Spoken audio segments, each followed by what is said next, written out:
Okay, we're back for part two on a happy Aloha Friday. Key of Jeebs here. The Decomposer Lounge, you're here at the Avocado Show. I know, all those little... I'm a brand nightmare, aren't I? I'm either one thing, I'm an old composer, I'm a Key of Jeebs, I'm an avocado. Either way you look at it, I stand before you humbly, listening to the music that you guys are laying out on me and everything. This first half of this stream was great. Man, it's just every time I think that one stream is better than the next one, we had so much eclectic, great stuff from John Coltrane to some of the gnarliest metal EDM. This is what I love about what we're doing here. Before we start, some of the people go, he's gonna do a Jeebs thing. Yes, I am. The last track that we heard was beautiful, beautiful sultry track by what was it? Amy Mann? Was that her name? Somebody help me. I believe it was. The VOD link is broken. What? No, don't say it's so. Somebody track it down. See what's broken there. Anyhow, very sultry, very 50s style arrangement. Well, it reminded me of something, and this is kind of has to do personally, very nostalgic, because what my father was hired by Bill Bottrell, the famous producer back in the day, to write string arrangements for Sheryl Crow's Christmas album. And I happened to have flown in, to visit my dad here from Hawaii where he lived, and kind of hung with him through the whole arrangement and the whole process, all the way going to Capitol Records and recording the strings. Now, the reason why I'm telling you this is before I play this track, this is going to be Sheryl Crow's White Christmas, but I got to tell you a backstory to this. My dad and I've told this before, so some of you might go, oh yeah, I remember, but while I was there, my dad and I were actually having a little bit of a conversation about conducting, and we were talking about methods and so on and so forth, and I had never ever had the opportunity to conduct anything more than very something small, very something casual, and definitely nothing very professional, meaning in front of the best local 47 guys in Hollywood and gals, especially at a place like Capitol Records A. That was my dad's path. That was his lane. My lane was like, if I got into a little studio and did certain things for cartoons or news or stuff like that, that was cute. But that was the big thing. So we were just talking about things, and about 3 days later, there was the session for this. At the time, as my father was getting older, what was happening was he was able to conduct, his sessions, but as he noticed, as he was starting to get a little older, he was starting to get a little confused, as he was kind of going into the beginning stages of pre-senility or dementia.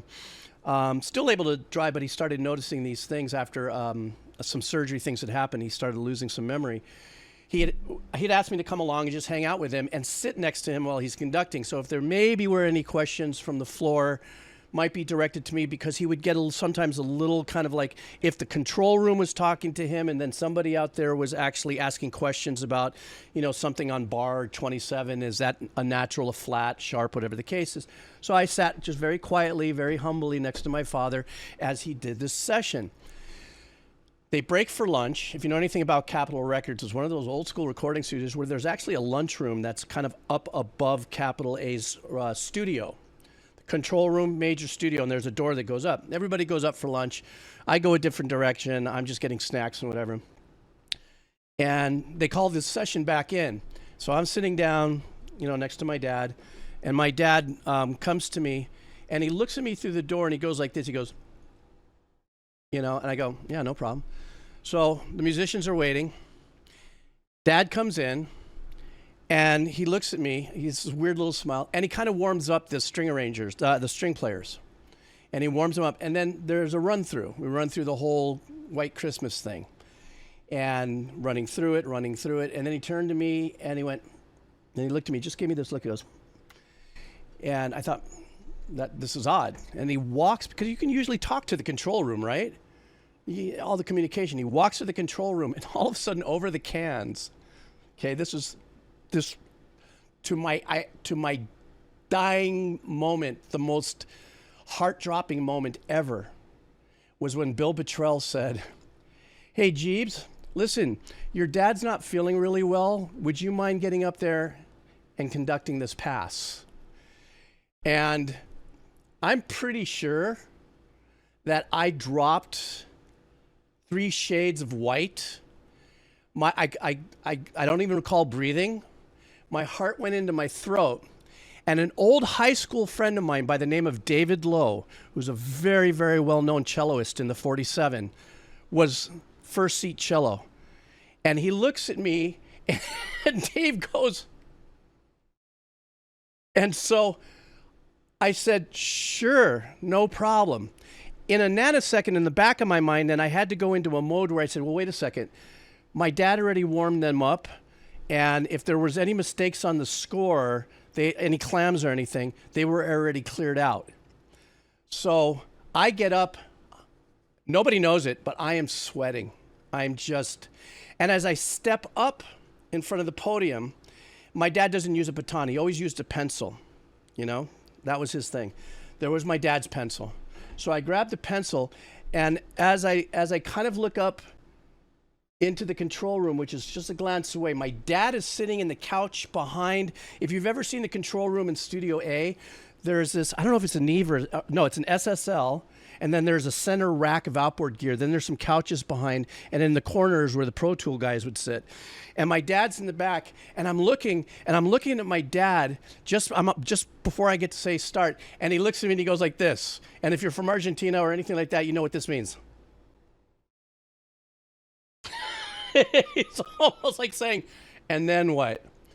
So shitting in my pants or not, I was like, okay, Bill. And it was to click track, fortunately, too. I felt for the breather. So I did it. And he put me on fire right in front of the best violin or string section of the 47 at Capitol Records with Bill Bottrell in the studio. And Bill goes, you're on. And I don't think Bill was in on it. I'm not too sure. And so I did it.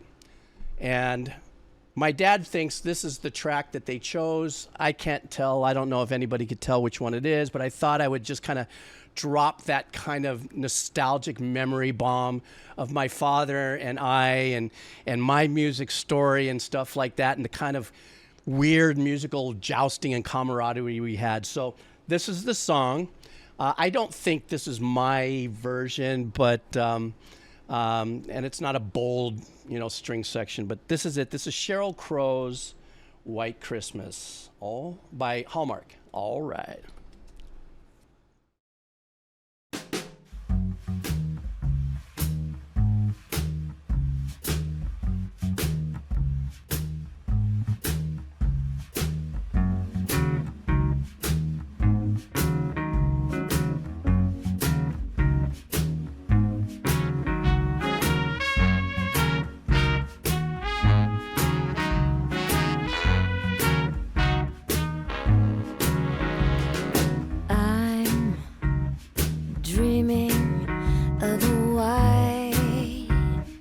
Christmas, just like the ones I used to know, where the tree tops glisten and children listen to hear sleigh bells in the snow.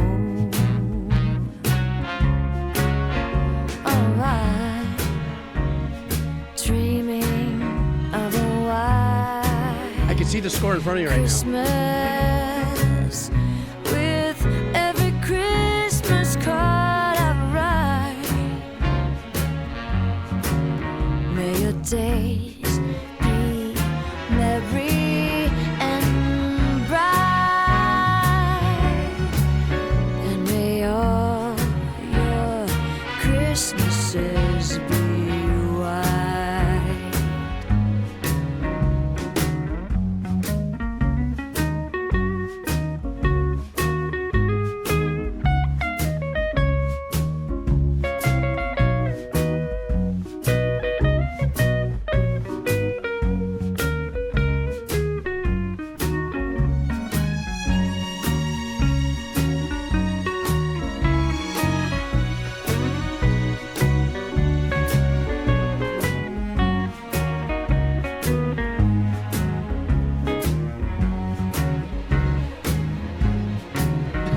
So my dad, he would put that stuff in. Of a white Christmas, with every Christmas card I write. May your days be merry and bright. See, I remember what it was. And may all your Christmases be white. May your days be merry and bright. And may all your Christmases be white. Be white. And be merry. Merry Christmas to you, babe.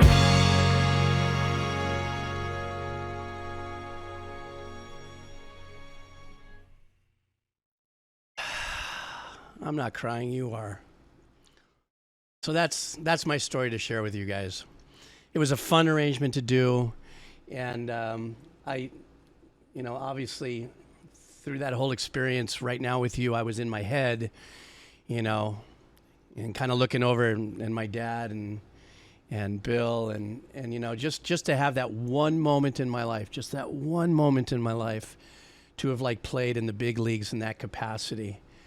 And when you have a guy like Bill Bottrell in your cans going, "That sounded great, Jeeves. That's good." And Dad walk out, and I'm looking at him with my eyes bugging out of my head, and he's laughing, and he's got the beamingest smile on his face. Part of which, like, "Motherfucker, gotcha," and the other part was, "My boy." That he threw me in there, and I did that. I've never had another experience since then, obviously, because fly back home here in Hawaii, that's not going to happen. And he passed away a few years later.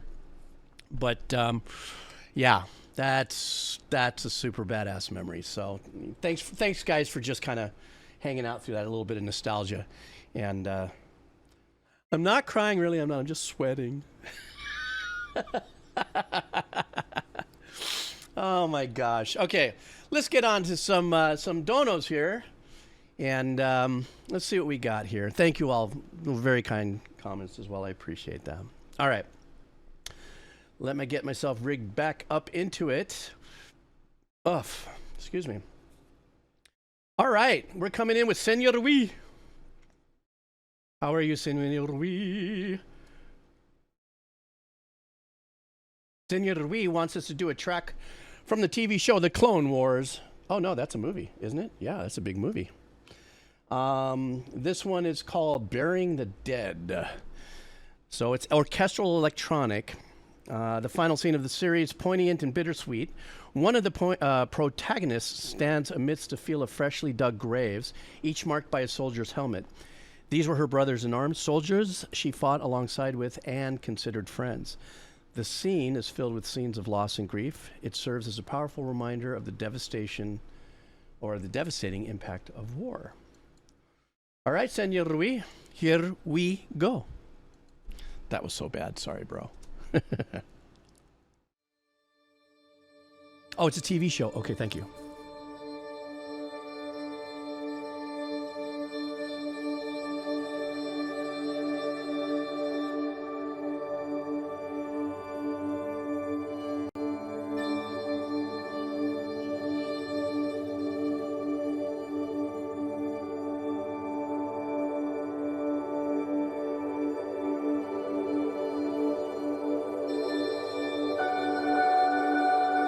I love the movement in the pad.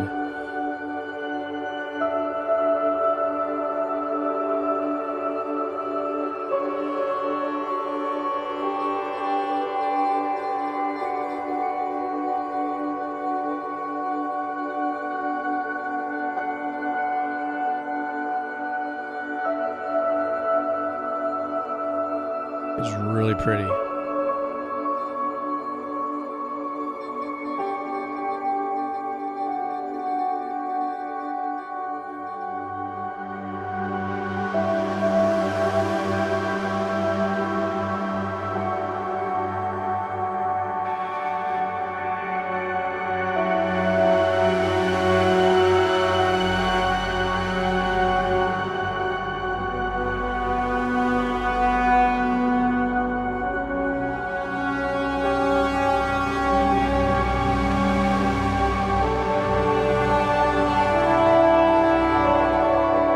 This must be a very deeper, ambient, universal, drifty vibe part of the TV show.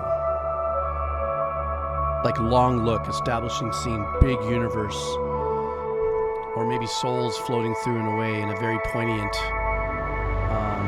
part of it.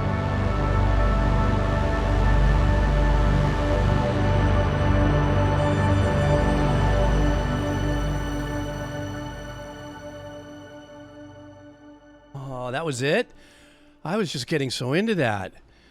I love that. So as a scene composition, as it was, the way it was explained to me, maybe I already been, leveled into it, thought process wise of what to expect, but it really delivered on that kind of, looking at what war has done, seeing all of the devastation as was left in the message. At the same token, there was a part of that would have been like, since I don't know what was happening there, that might have been a looking at the devastation, an honoring of the soldiers, yet maybe some kind of a pullback in the scene or something like that, that when you start to look up and you start to remember, in a different light, everybody that's passed away.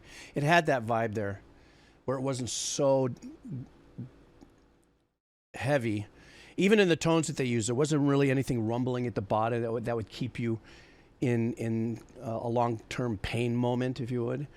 It just gave you options to kind of choose your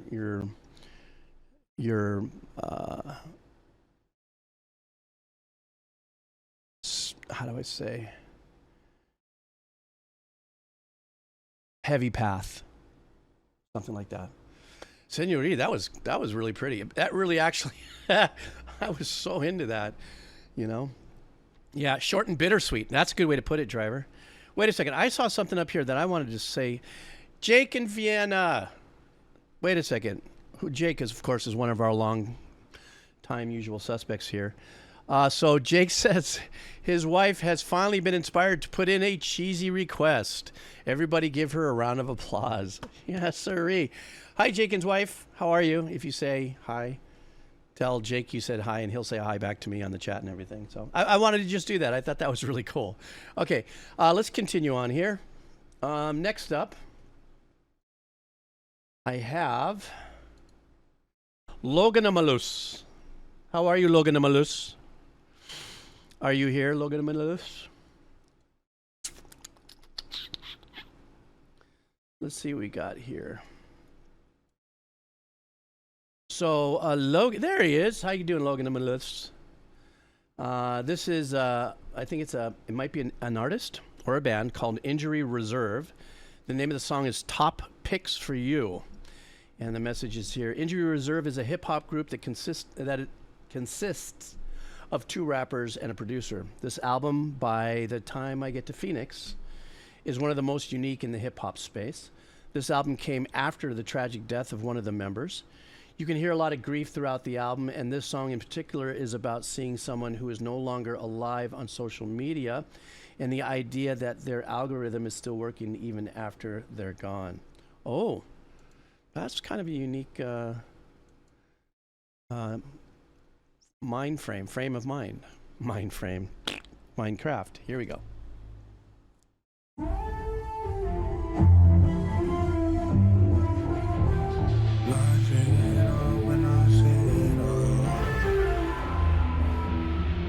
Train is still on schedule.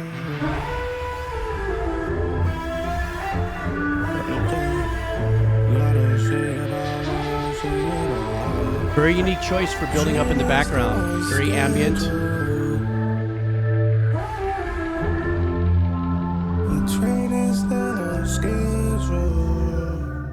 Obviously, they're toying around with autocorrect, but more of an effect. As the dust settles, shake it off of me. Shake it off of me.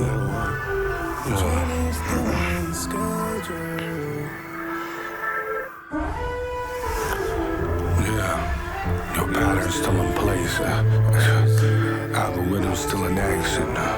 Just work, cause you can just jump right back.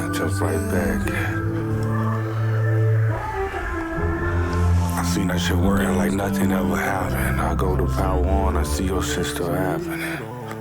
Yeah. I felt lost, but a hole like this I never could imagine. Your pattern still in place, algorithms still in action.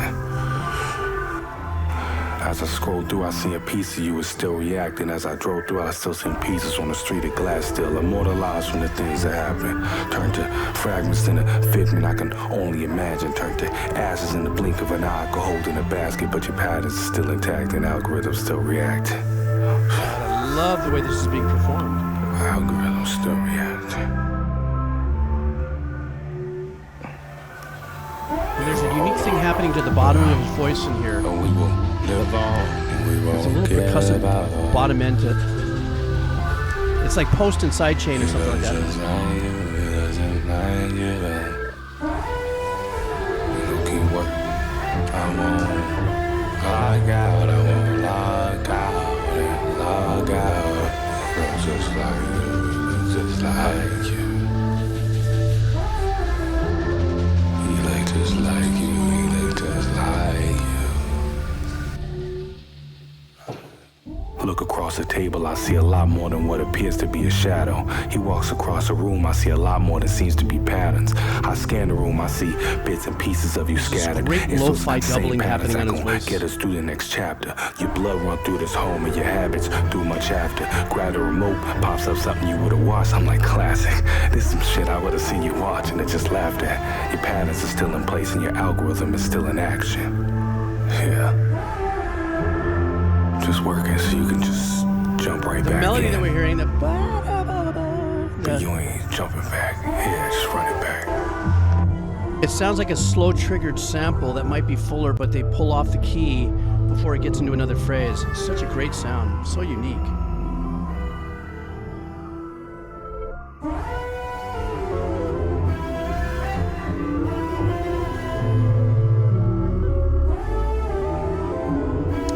Real dissonant sounds here.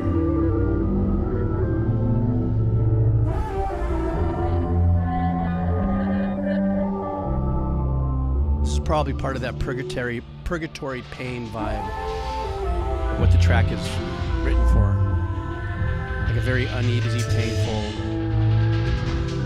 loss.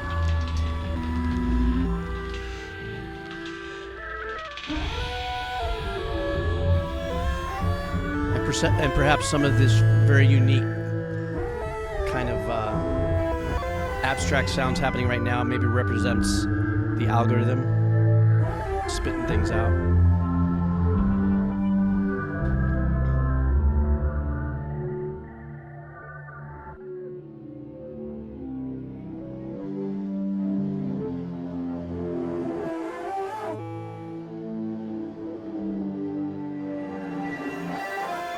Real nice reverse sweeps on this.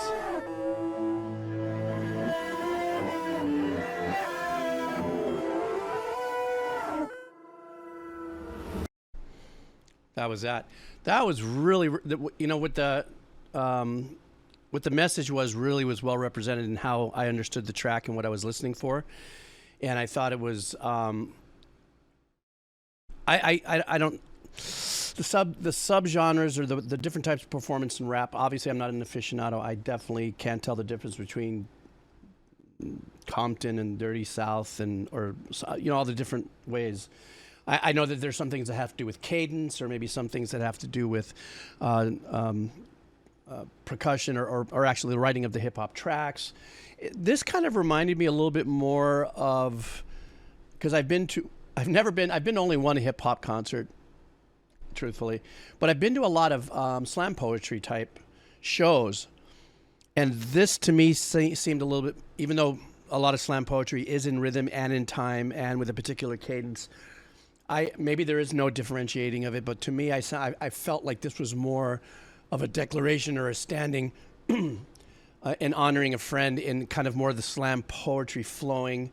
I think maybe one of the things that I'm mistaking as I explain this is maybe because it was devoid of any percussive loop, and it wasn't there. Maybe that's what this is. Maybe this is hip hop just without the loop, yeah,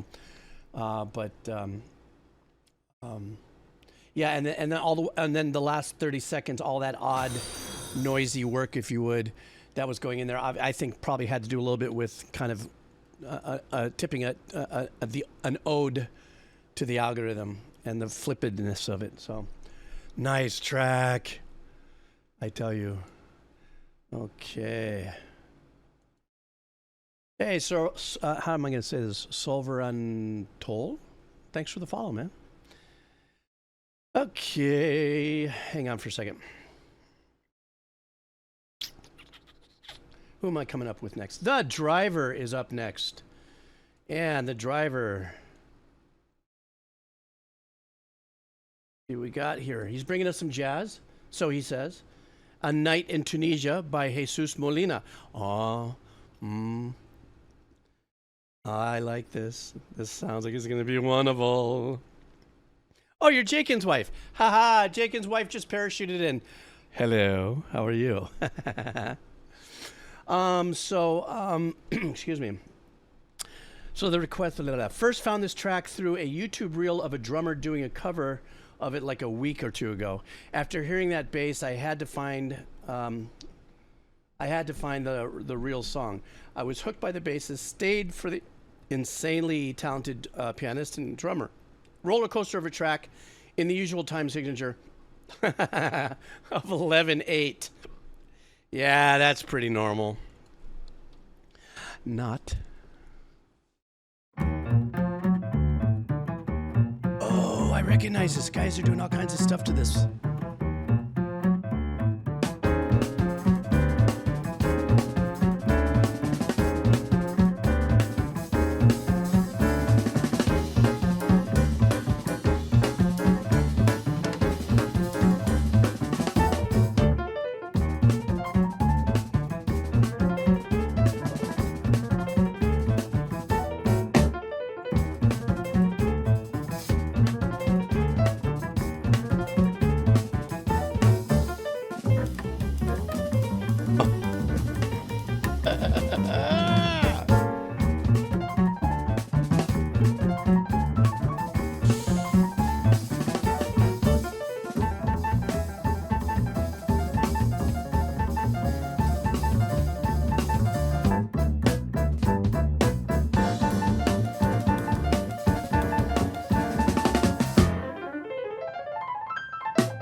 Oh, that left hand in the bass.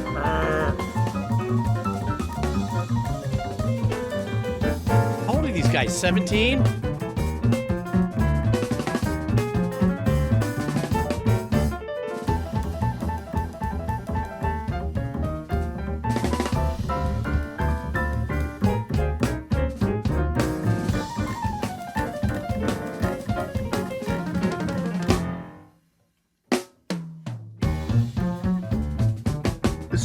Gillespie original.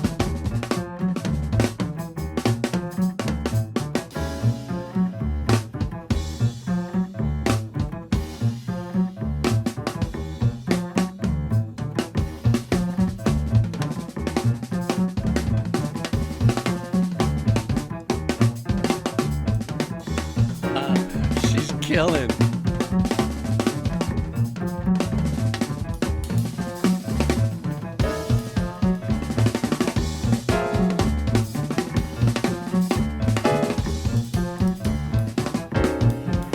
Pianist is having fun. He's like, stab, stab, stab.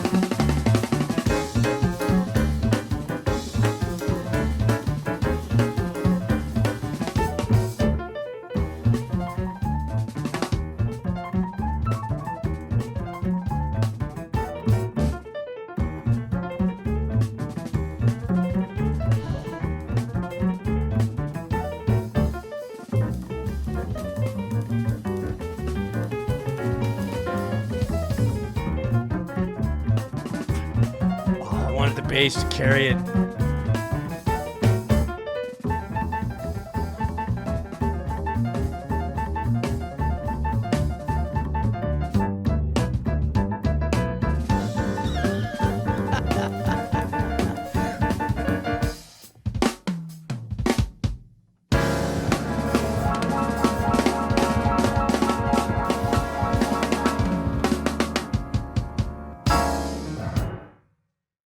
was freaking amazeballs. I loved watching it. You could tell I was just so square into it. And now they're going back to just play Dungeons and Dragons or Minecraft. I mean, that is the ilk of which the talent you can.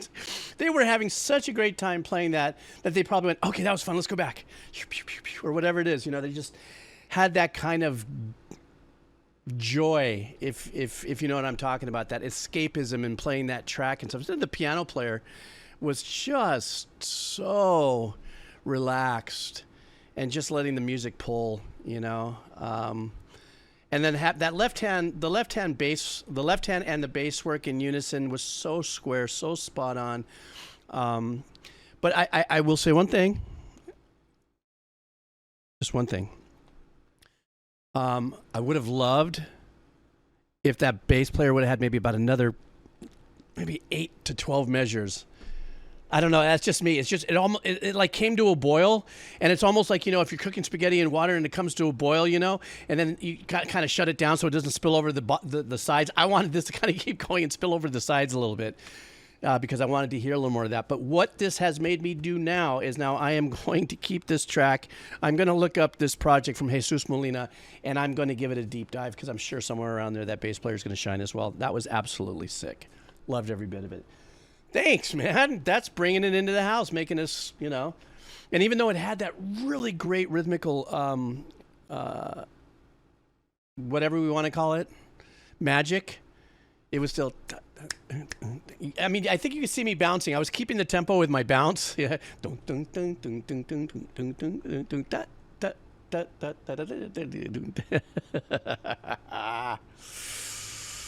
Oh my God, that was great. I really loved it. You agree, right, driver? You agree. Thank you so much, Dunamis. Okay. The kebab seller, who is not here. We know he is not here. Has us listening to a game. Excuse me. Has me listening to a game. This is called Command and Conquer Generals 0 Hour, the GLA Anthem. Coming in from halfway around the world, the kebab seller. Let's do this. All right.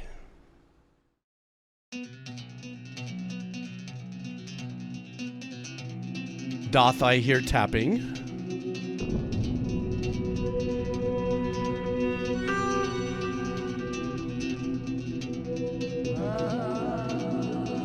Oh, let's get it in for that Arabic scale.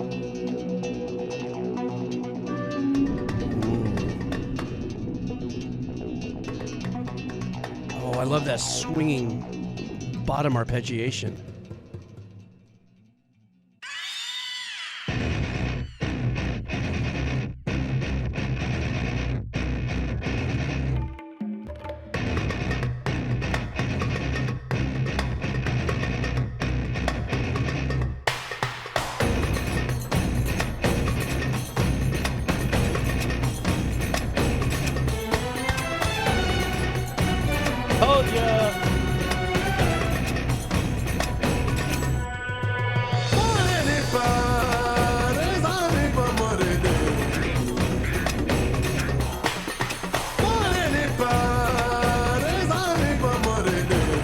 I love your decision to chunk us out with the guitars, but they haven't banged us with drums yet. Keeping more of the authentic cultural percussion going, but we haven't been hitting the head with the drums yet. Maybe to come.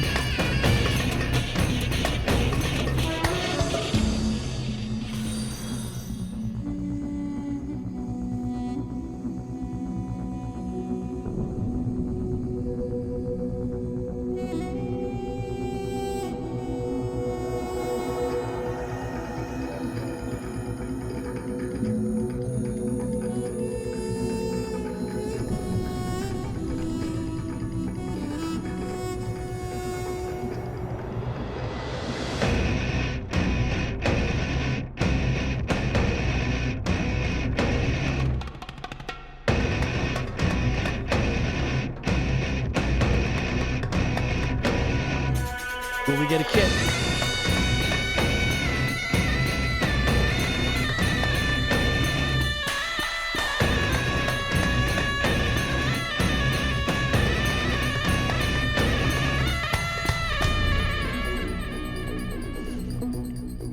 love that low sequence happening at the bottom.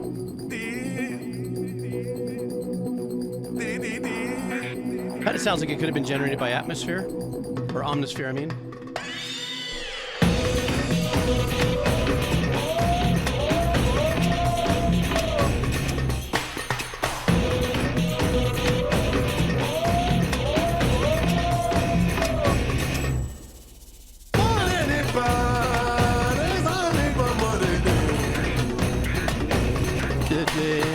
Was that a major?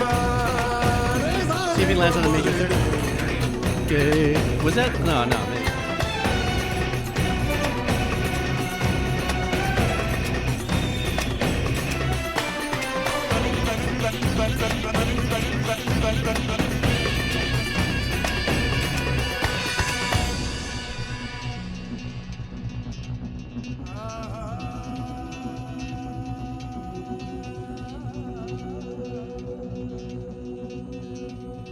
The dressing down of the track with a big fade. The Kebab Seller, that was a really unique track, I think, because there was the anticipation. Did I just say anticipation? Anticipation of when, especially when the guitars came in, that there would have been some kind of banging rhythm section. But I love what the composer did here by allowing the guitars to live in the chug, yet still keeping the authentic percussive theming, if you would, of what I had said earlier, you know, kind of an Arabic scale vibe, you know, or style of music. You know, and there's a little bit of a connection between Arabic and Celtic and the India, Pakistani type, you know, drone, you know, the tonics that drone out in similar styles and stuff. Obviously with different instruments and different types of arrangements, then whatever goes on under that, you know, with the drone and the percussive thing has its own flavors. But as much as I thought I'd miss, I go, where's the drums? Are the drums going to come? I think what made this really fun for me to listen to is when the guitars came in with the chug, they were humanized. You know if you know. Heads and tails weren't clipped, and so the downstroke of the pick on it, even though I'm sure was on time, there's always this like 50 millisecond attack, either delay or an attack advance, which means it gives it that like real authentic, I'm playing the dugga-da-duck, without maybe it being slightly manufactured, like in metalcore and certain things where the sounds sound like they're being clipped, that it's coming in directly on the one and letting off on a direct, you know, and, or, you know, eighth or something like that. And so I like that. It kind of added to the schwarminess of it. Is that a right way to say it? Kind of schwarmy, you know, excuse me. So that's that kind of thingy that I felt with it. But that was a great track. And a lot of people liked it too. I love tracks like this. It also gives a lot of room for the composer to have a lot of fun with their arrangements. You know what I mean? So, okay, let's continue on. Oh my goodness, I've got a ton. I'm going to Goverlord, SS Goverlord. How are you? I don't know if you're inside G chat. I just noticed I did get a couple of more donos. You stand by. Ding ding ding ding ding ding ding ding ding. So Goverlord wants us to listen to an anime called Symphogear. And the name of the song is Nana Mizuki, Unlimited Beat. This song was made for the anime game franchise called Symphogear. The singer Nana Mizuki is a prolific voice actress who often sings theme songs for the series she does voices for. This performance is from one of her big production concerts featuring guys, we get to see some live music here. You know how much I love this stuff. And I think it's good for all of you who may not be musicians or composers to watch live symphonic things so you can identify. Oh, hey, ooh, ee, ah. Oh, I suck. Job opening. There we go.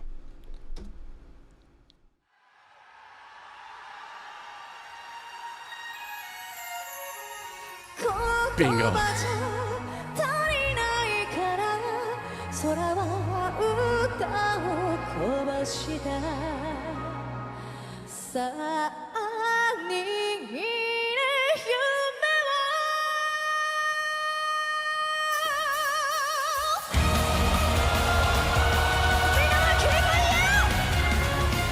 Dream Theater and Nightwish in Japan. All right, let's go. God, look at that audience.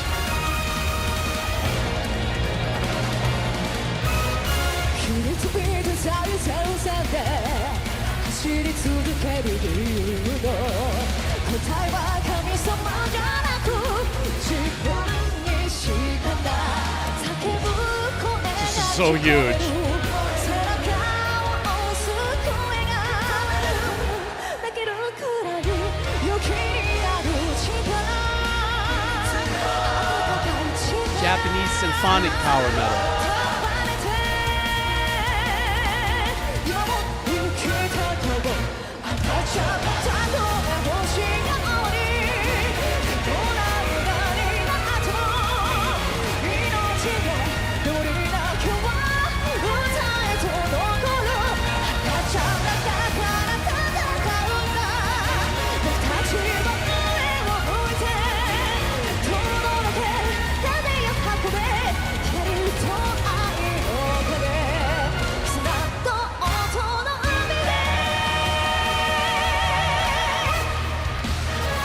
Oh, she's doing her laundry.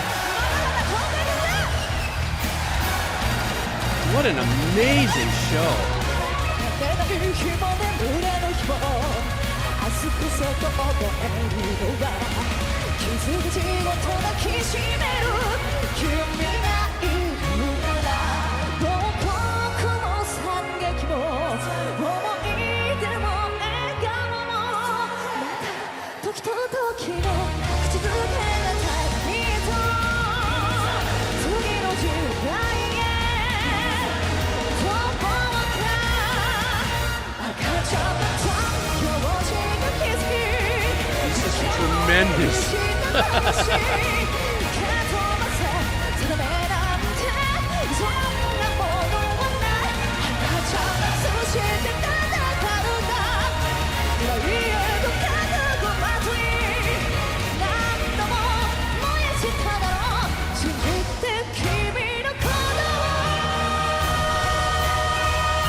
'Look at her go.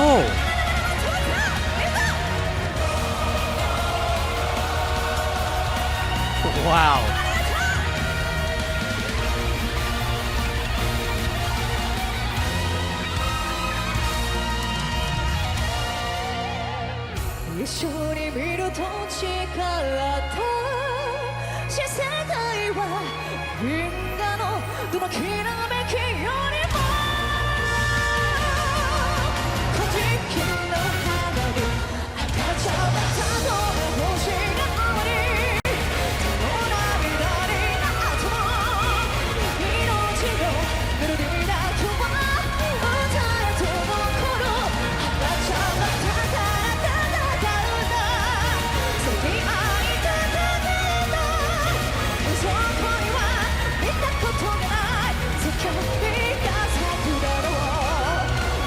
The choreography with the musicians and stuff.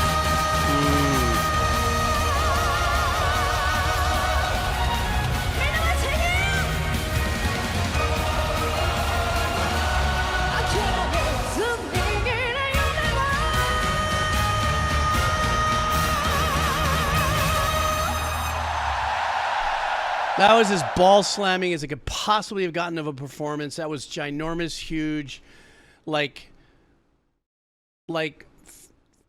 God tier in the Waken style of symphonic metal performance and everything. I think one or two people may have thought a little sus about the performance vocally, whether it was track back or anything like that. I was just too busy just enjoying the complete power of the music and everything, the response of the the audience, and just the whole thing is very mesmerizing. As far as the song was concerned, it was what now I'm beginning to understand as, oh yeah, that's an anime song. Like, in other words, there's now this. I've listened to enough now. Like, I'm definitely not an aficionado of it or anything, but now I listen to it and go, oh, that's an anime song. That, by virtue of the chord changes, the kind of song construction and stuff like that, now it's identifiable. And in of itself, and what I'm trying to say by saying that is that anime and music has truly been an absolutely amazeball thing for me as I've been growing and listening to the power of the composers, musicians, the different styles of music and everything. And it's unlike anything that we have, coming from the States, or for that matter, anywhere else. So it's very unique unto itself. And to listen to singers like this young lady or Ado, and it's God tier stuff. And I'm not going to say anything about the musicianship and stuff because it was all scale. But I will say about also the post mix was phenomenal. It was just precision as possibly it can get, So all that being said, I thought it was a smoking performance, and I was mesmerized.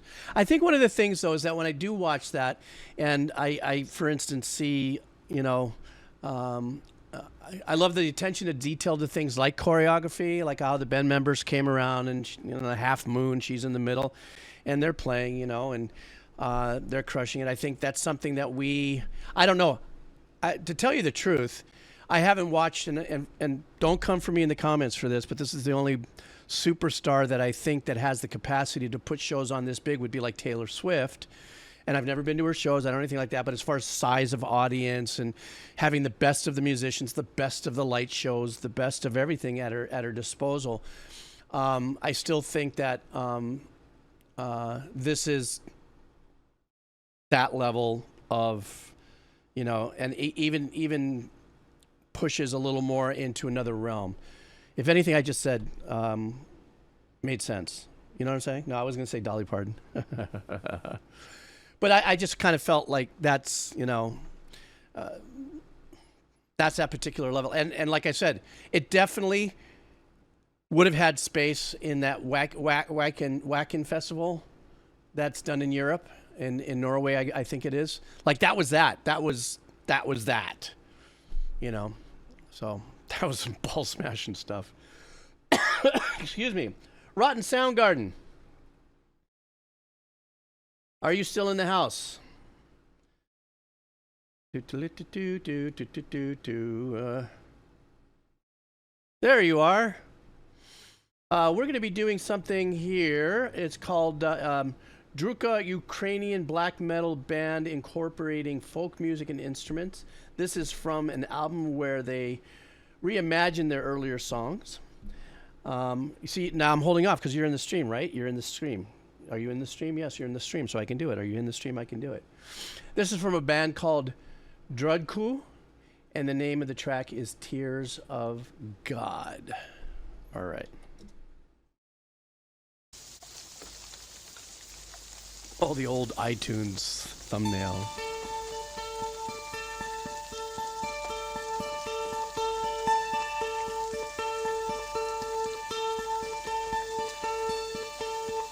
Hi, Violent Dark Stalker and wife.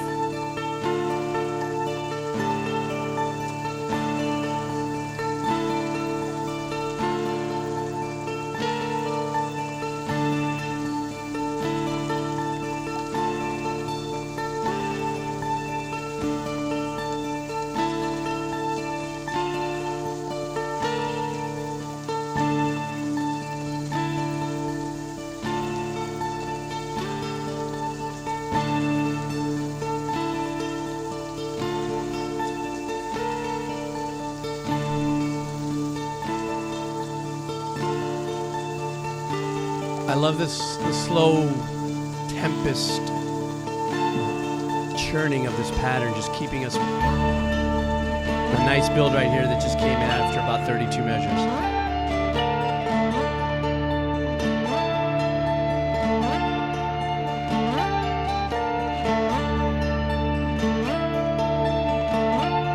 I love the gliding it feels like it's a guitar that's happening here.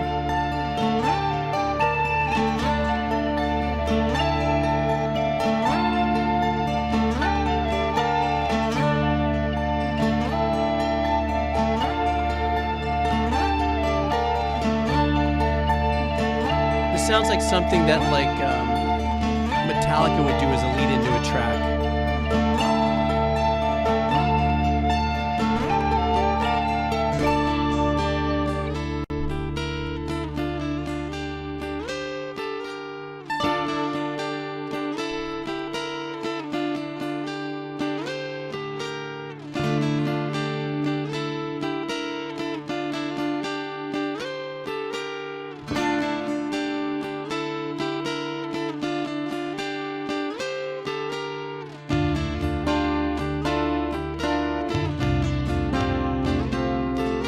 The guitars do sound like they're direct.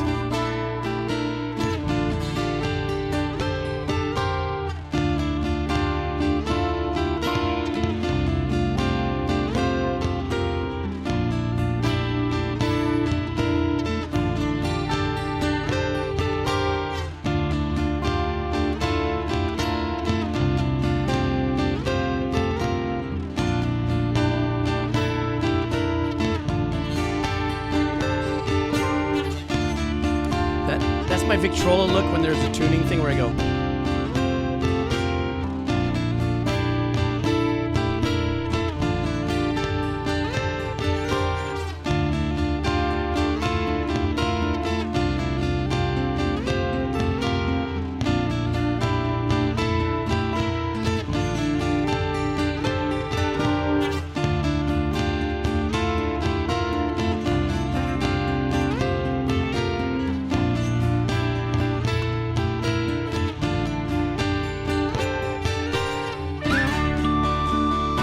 To say something. I love this.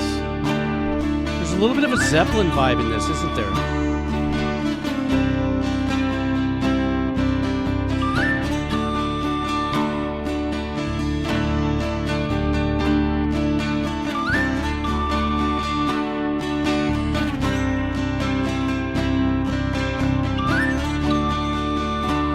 I love that little touch with the instrument there.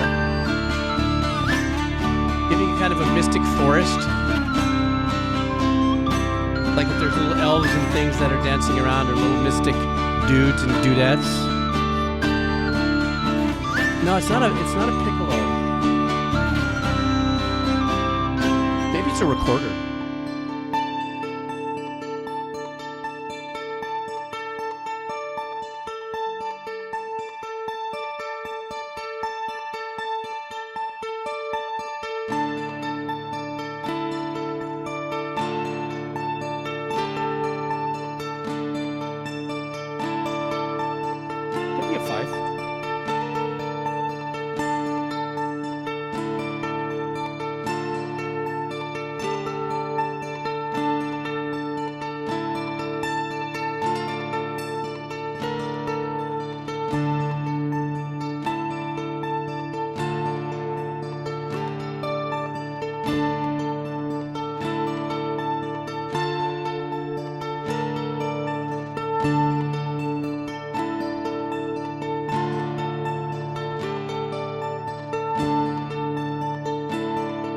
I love that this just allows you to sink and rinse into the pattern, you know? Let's bring a bass in here. I like that.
such a nice track. You just glided. Yes, and I'm sorry, but I'm like waiting for Robert Plant to come in with some old spring reverb vocal or something right here.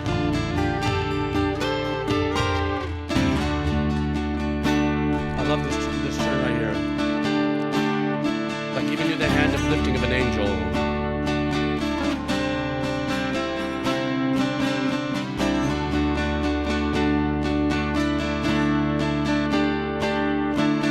All instrumental, huh?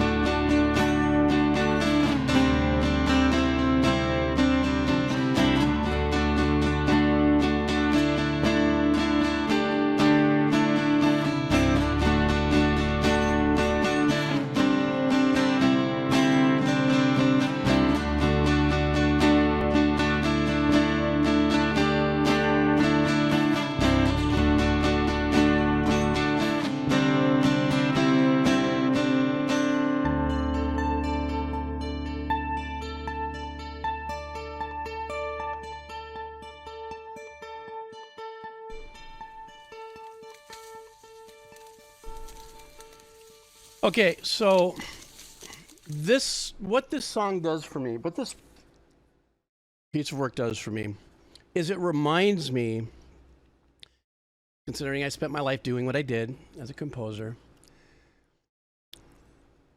the power and the seduction, might be a good way to put it, on how music, when you just not make it complicated, can really work and move you. You just find patterns and stuff, because I mean, patterns are life, right? I'm not going to get too into that, but you know, we have these very unique patterns that life is all about, and sometimes every now and then there's this unique set of patterns that musicians will play and stuff like that, and it doesn't have to be perfectly in tempo, and it doesn't have to be perfectly unison strummed patterns, you know, or some kind of waver in and out. It doesn't have to be perfectly tuned. But you could sit here for 8 minutes and listen to this playing, and regardless of the engineering, regardless of whether it's mic'd or it's a direct line or anything like this, you can just sit there and really truly escape in your head. You know, and I think that's unfortunately for myself. I can only speak for myself, but if there's any other musicians or composers or producers that are in the chat, there is an affliction that we have when we over listen to something. I'm only speaking for myself. And so sometimes this reminds me again on how beautiful music could be when you just seem to lock chain to sprocket to hub, you know, making reference to a bicycle, and you just go. You know what I mean? And you just go. You're on a bike path, and then while that's just churning around, you're just kind of like, hey, just taking it on and letting it be the soundtrack of the moment, you know? That's what this did. That's what I was feeling. Yeah, very relaxed chick flick, very laid back, very chilled. You know, sequence, yes, is pattern. What's the name of the pattern that I forget? The first time I heard one of the Tool tracks, there was a pattern. Oh, I forgot the name of it now. It's been 3 years since I've listened to that track. A particular rhythm pattern that's also used in science and stuff. It's kind of this forever sequence of numbers. I forgot, you know, life is that pattern kind of vibe. I don't know. One of you guys probably maybe will. Fibonacci. Thank you, Robo. Yeah, the Fibonacci sequence. Yeah, 46 and 2. That's what it was. And I was thinking Italian, like it's like a sausage or something. I don't know. What's it called?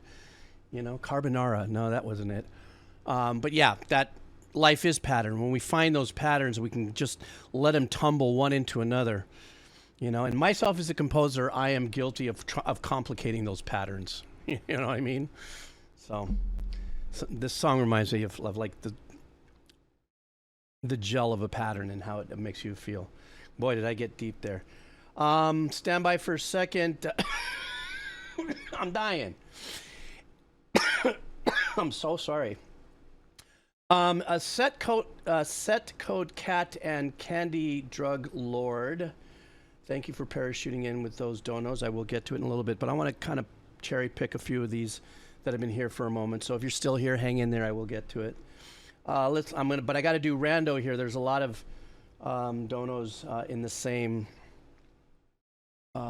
range here, so I'm just going to close my eyes. I'm going to pick one. Okay, Asteroid Jason. Asteroid Jason wants a, and I know the form is like, Jeeves, that's what the form is for. It comes in an order. Yeah, it does, but then when I get like 20 of the same dollar amounts, I like to just every now and then, because it's my show and I can do what I want, just kind of go blah, blah, blah, blah, blah, blah. So today I just went blah, blah, blah, blah. We came up with Asteroid Jason.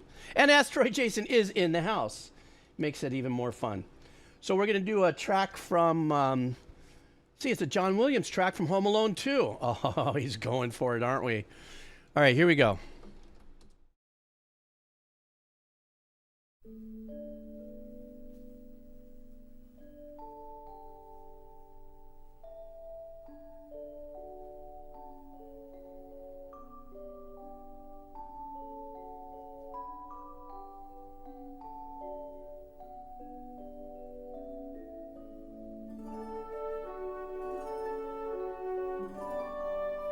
Very soothing and lullaby, but I have a funny feeling he'll break out into something else.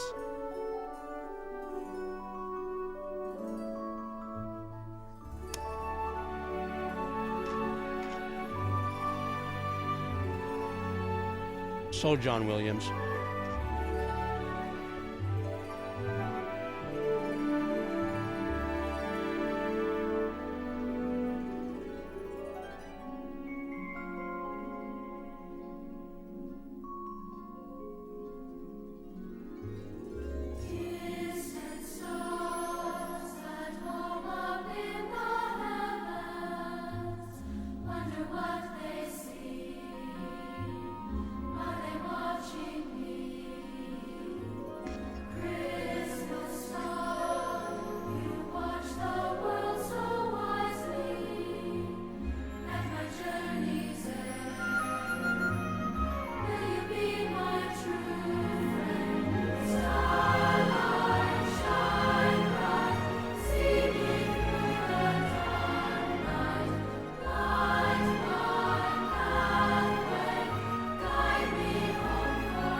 It's a very piratey Christmas.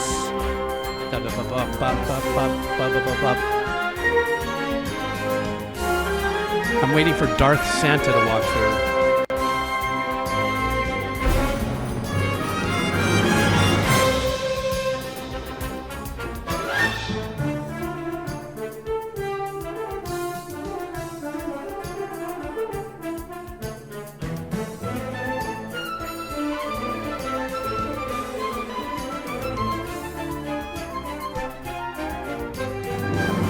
Yeah, there must be some really fun, actionable. I never saw the movie, so like everybody's saying it's like setting up traps, and I see that. Hurry up and get this, tie this together. Oh, don't forget,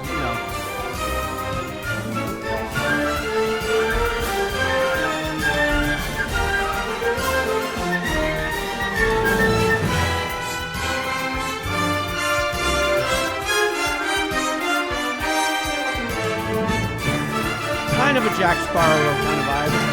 Not as heavy.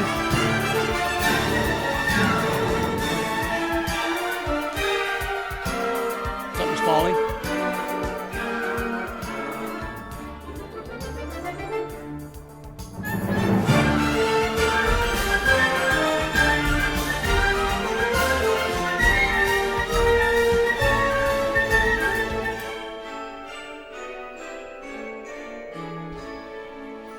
love that technique of using all the bells and the mallet instruments for something like that.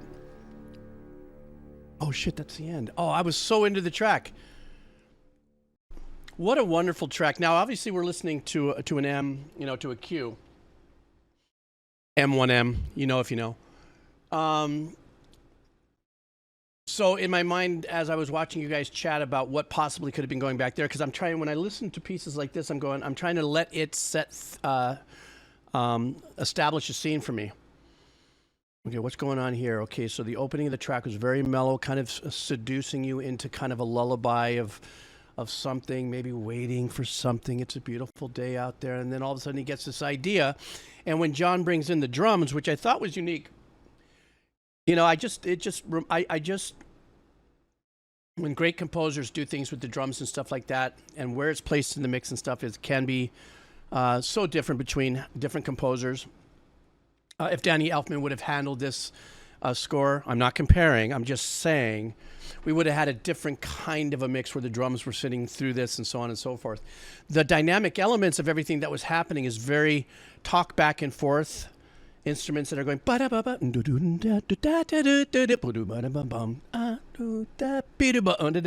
so a lot of those dynamics and movements and stuff are indicative of something in motion. And because I'm not watching this scene, I can then rinse a little more in imagining what the score is looking like based on what I'm hearing. Like I said, I love that technique of using multiple mallets, celeste, maybe xylophones, and higher range two bells to go or one takes over in one level and the other one picks up on the other part of the run, and another one picks up at the other run, and then they'll run off into unison and do something. And I love the gingerly little dynamics of what the harp does as well.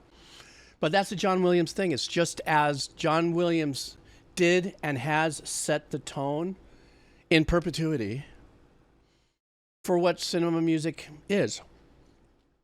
There isn't one composer out there that doesn't stand on the shoulder of the giant of what John Williams is. And I can't imagine music any other way. You know what I'm saying? That's just where it is, where it's gone, where the influences come from. From listening to John's work, though, I can pull influences like, you got that from Haydn, or that's a Haydn run, or that's a, Brahms thing, or that's a, Bartok thing, or that's a, kind of a thing, because I'm stupid that way, and I love to kind of go, E. But I want to see this. I never saw it. I only saw the first one, which was, obviously a legend. So, turn up. That's a pretty profound statement, and I can lean into that with you. I think there is that spectacular marriage of talent. I don't think one could have done without the other during the embryonic beginnings of that era. So Turnip, that's a good call. So, but yeah, that's my story, and I'm sticking to it. No, the donos are not reset. Really quick, I'm just kind of I've got so many more than I've ever had in a single day that I've just been kind of going, and then sometimes people have dropped in with some larger donos, and I'm trying to keep the integrity of, that and the respect of that through it. Any better way to do it. So you just hang in there. If I do get to it, I will. If I don't, I promise tomorrow it's going to be top shelf when I come in. So yeah, let me see what I got going on here. Oh, by the way, wait a second. No, you know what? That's really funny. You should do that, because guess what? I was looking at this going, who's next? And your name popped up. No shit. No shit, Scheider. No pun. That wasn't funny. I just said it and I looked over and I went, oh, geez, check that out. Okay. This is from Scheider, 25. He's up next. And that was just really bad comedic timing. That was horrifying. So let's go ahead and see what we got here. All right, this is going to be a bit of a long listen, guys. So let's hang in there. This is Chili Gonzales, Medley Chamber Live. Okay, so let's make ourselves comfy. And let's go ahead and listen to this. This is from Scheider 25. Here we go.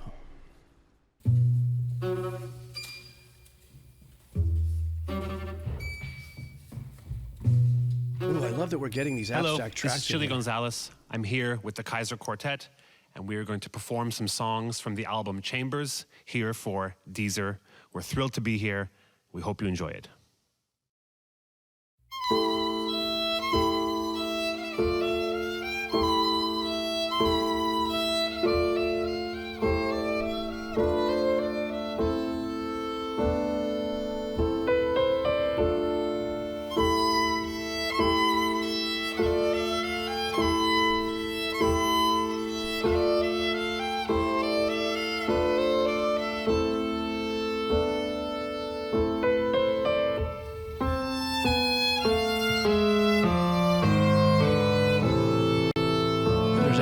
Phasing sound in unison string play.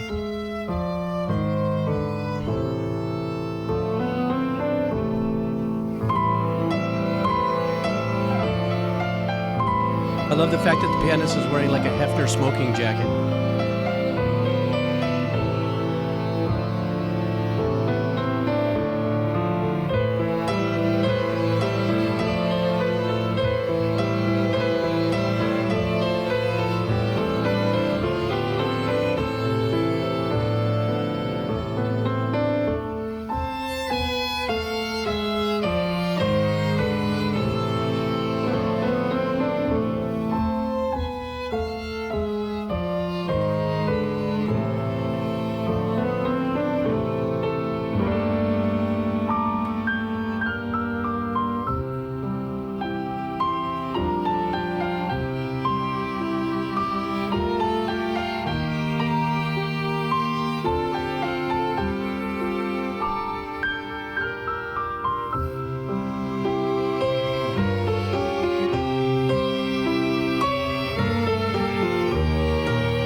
That was nice. Kind of pulls at your heartstrings, no pun. Piano's got a kind of a bright EQ.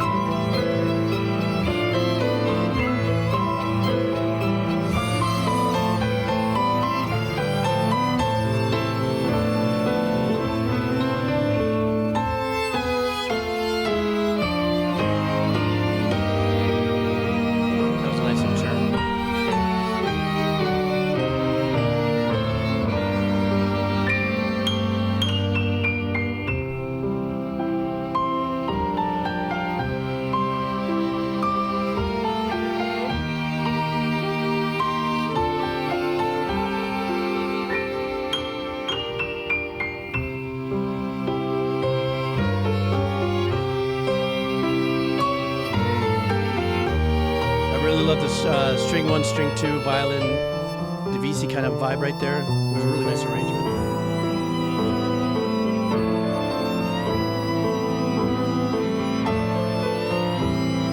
I know when the string does it, I feel like someone's giving me a wedgie. No disrespect to the track, I'm just saying.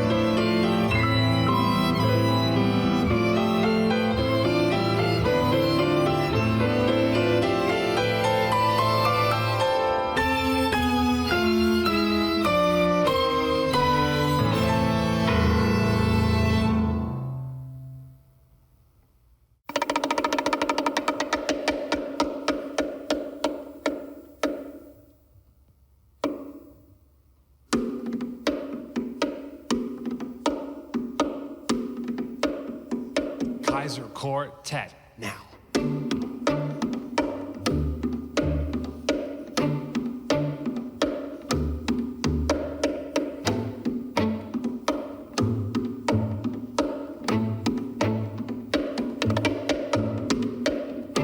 I wasn't always obnoxious.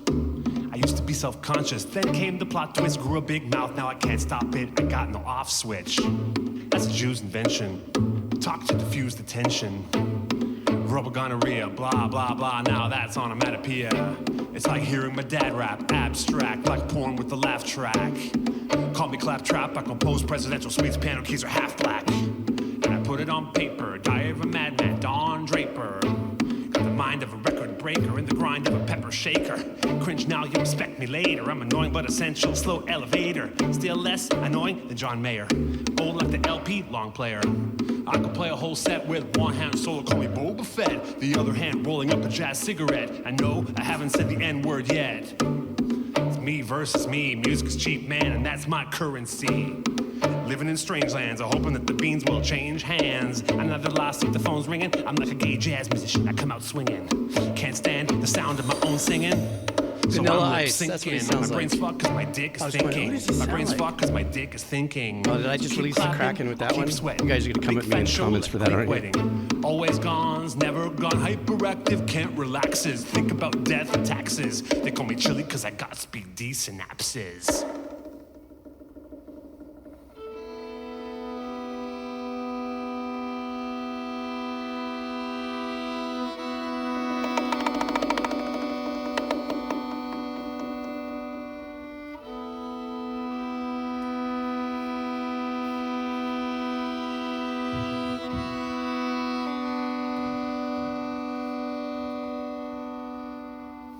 I think when I said that, Kairu was just more of the cadence.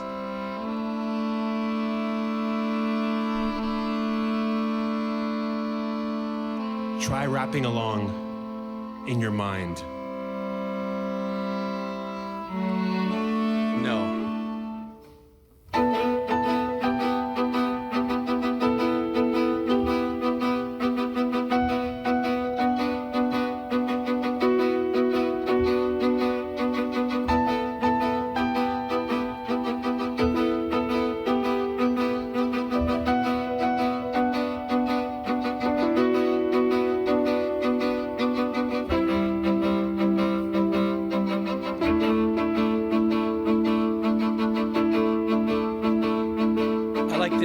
This is really nice.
Kind of like his laid-back approach, not only to his arrangements that still have motion and pull to it, but even how he's performing and laying back in the video too.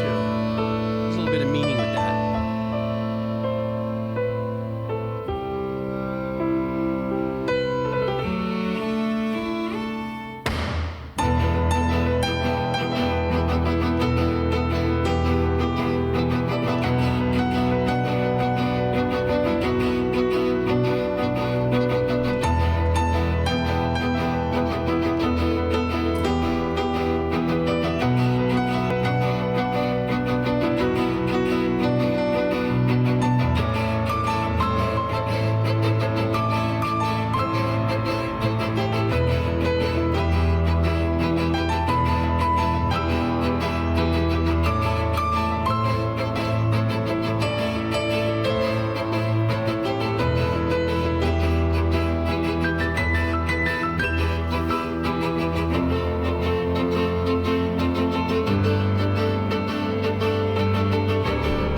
That great stamina for the musicians. You know, keeping the dynamics of the performance through and through. For this next song, I'd like to demonstrate some of the techniques that a string player can use to make a sound on their instrument. When we think of string instruments, we think of emotion and le violon qui pleure. But there's more.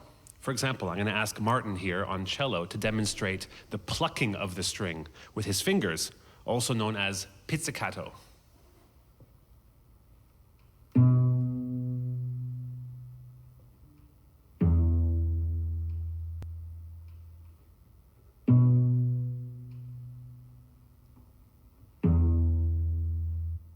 That's usually how you'll see a jazz bass player approach their instrument. Now I'm going to ask Ingmar on the viola to demonstrate a scary Alfred Hitchcock sounding technique called tremolo, which of course means trembling because he is literally trembling the string.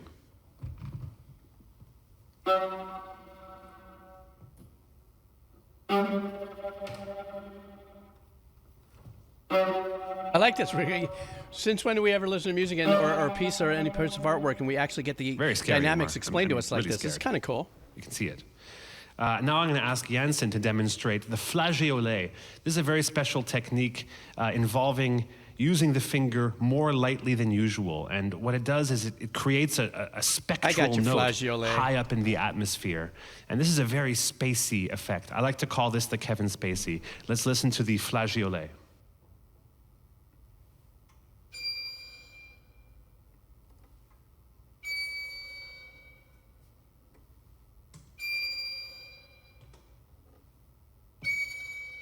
Very unique little harmonic nice. vibe, yeah?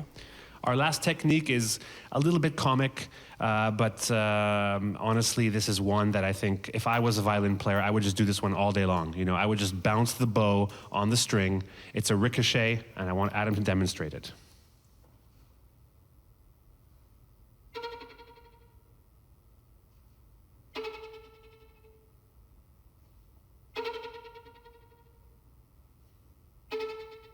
It sounds like a drunk cat laughing to me.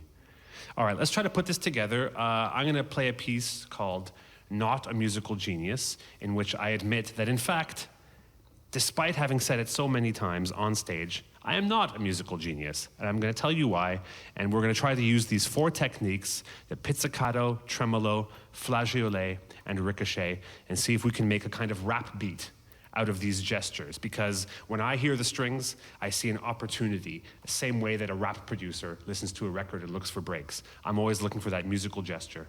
This is not a musical genius.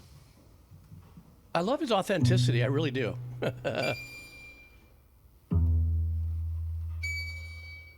Not a musical genius.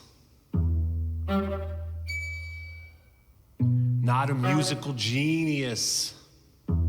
I guess I lied. Not a musical genius. And now I'm confessing why. I wanted you to believe in it. But deep down I was petrified of not being a genius. That's why it was self-described.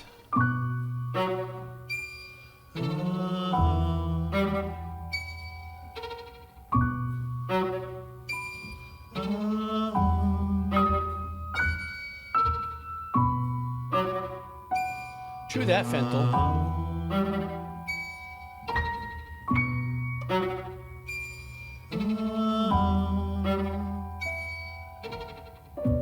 Well, the phrase was fake, but it was too late to step on the brakes. The cake was baked, the name replaced, and they say that you cremate what you create. So I raised the stakes. Changing tastes, I made mistakes. I play or hated a famous face, but in this case the hate's misplaced. I was overjoyed just to be employed. I had the plan, I had the ploy. He's definitely avoid pulling it off. Freud and avoid the void. I mean, when you talk the about the composer, the instrumentational loops that are poser, being the played man, there. the boy. But that's all over, it's meaningless. Did you I mean, there's think a I was backing track. serious? It delivers. I'm an unusual in its unique kind of pianist, abstract kind of way. but not a musical genius.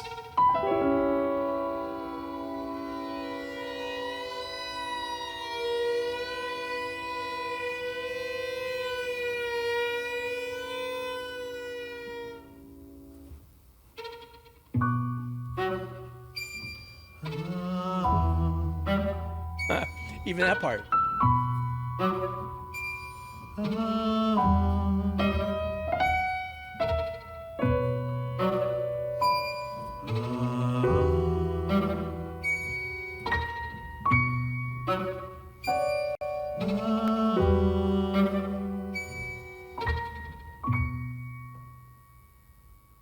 You know, in a very abstract way, bravo. Really, seriously. This is what the music world and the art form of writing to what is speaking to your heart is all about. This was very abstract. This composer really focused on dynamic use of the instruments, and all of those arrangements had very unique, they weren't just glidey glassing, compositions and stuff. There was a lot of percussive element into it. His rapping or his performance as a rapper, I don't know. I find it as an authentic part of the art form of being yourself and who you are in representation of a piece of art form. I thought it was kind of cool. I really did. I thought it was like really fun storytelling. Isn't that what rapping is anyhow? Storytelling, but with different things, without having necessarily a tonal representation to the lyrical content.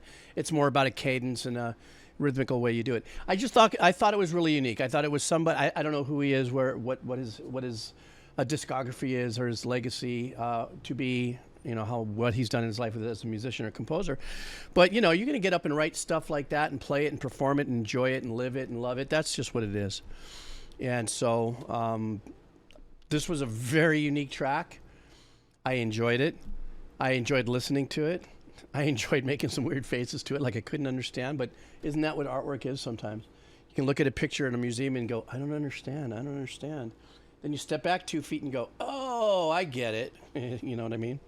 So anyhow, let me see. Who am I going? What time do I have? I haven't gotten that text yet, so I'm still going until... Oh, wait a second. It came, but I didn't... Nope, it's not the text I was waiting for. Keep going. Set code cat. Are you still here with us? Thank you very much, too. Very kind. Dono. Don't you know Dono? Let me see. Here we go. So, excuse me. Set code cat wants to listen to something that was my very first time I ever listened to a video game music, actually, was Nier Automata. And this one is Songs of the Ancients, arranged by Jun Hawikawa and with Atsuki Yoshida. I love Nier Automata and thought I'd share one of my favorite unreleased tracks from one of my favorite video games. All right. Thank you so much, Set Code Cat. How are you doing? Happy Aloha Friday to you, wherever you are in the world. Unless you're in Australia and it's already happy, how do you do Saturday? All right, here we go.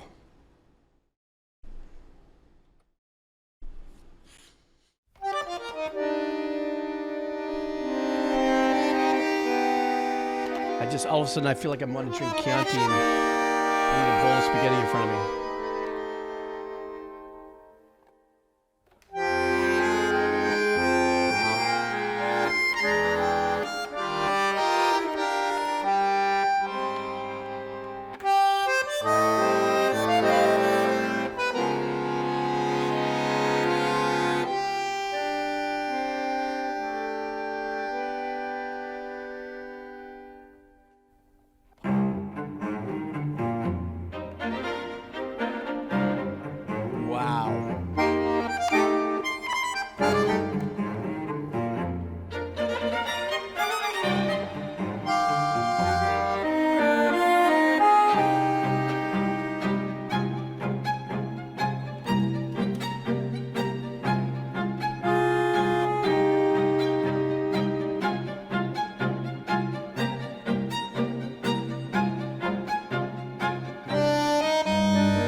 Quintet vibes,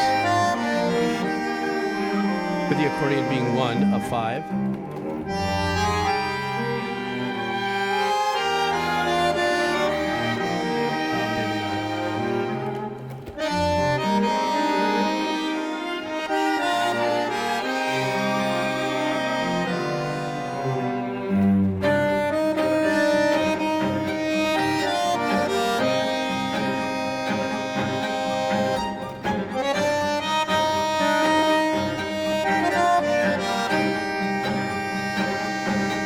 intensive, very detective-y drama. Obviously a European vibe. You're in Rome or somewhere.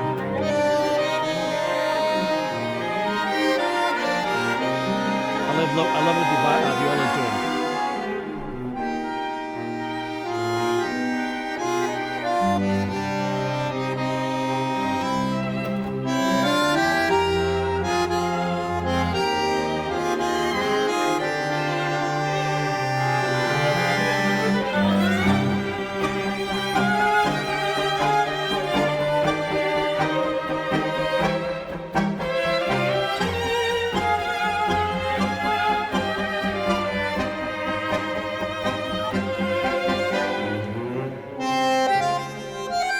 That little thing that cello did there.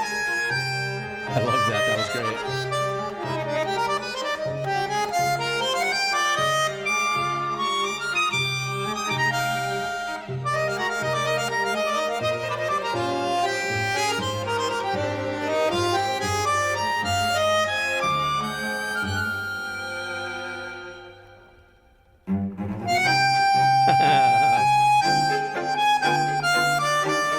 Got a nice little tango bounce to it.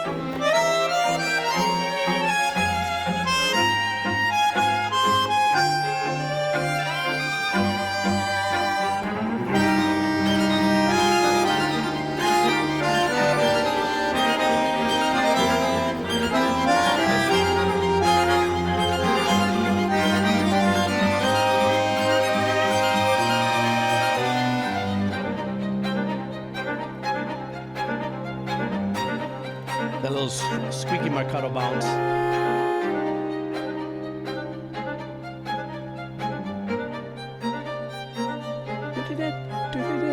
I love that little pattern that was going on back there.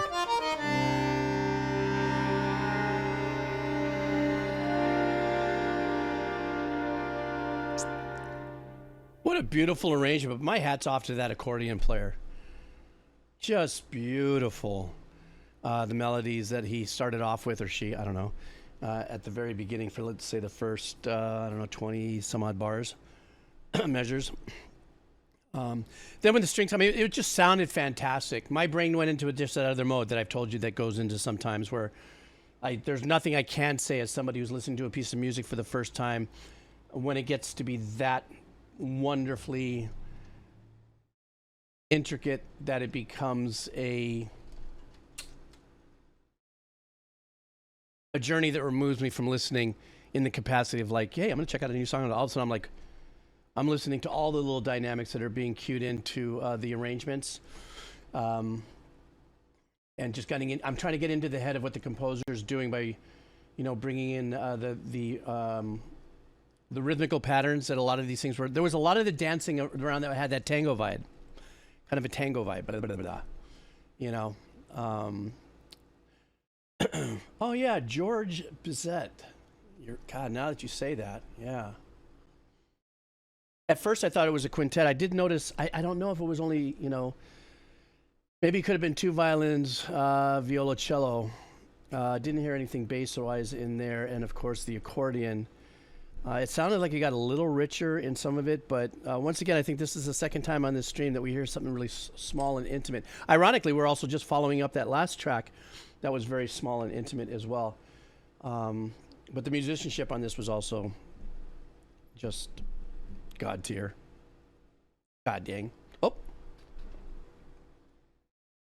Next game.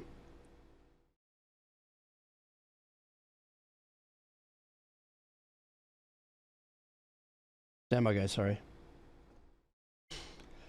What time is it? Oh, good. Okay, I got a half hour.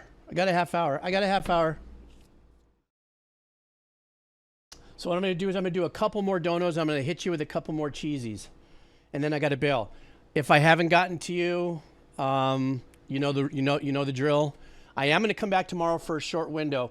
I'm not going to take any new donos so I can catch up on the folks that are here. But I still have 8, 9, 10, 11, 12, 13, 14. So, you know how we roll around here. So that's how we're going to be. Yeah. Let me see what I got here. Who's coming up next? Hey, what's going on here? Why is this happening? Uh-oh. What just happened to my form? Oh, there we go. Square Meal. You're in the house. How are you, Square Meal? How have you been?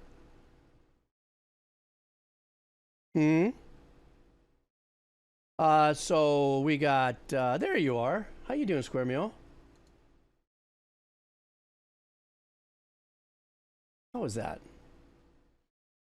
So let me see here. Merry Krampus Christmas. Is that what this is? This is a game OST, Killing Floor 2, Krampus Christmas. Do we all know this? Aloha, this is a set of tracks are from the seasonal, excuse me, holiday event in the game Killing Floor 2, where much of the game is changed to be more Christmassy. The music plays while you and your friends are killing waves of monsters. It was composed by metal artist Synthetic. Wow, do you guys know of this? You guys know this? The rest of you guys here, my usual suspects, you guys know of this game, Killing Floor 2?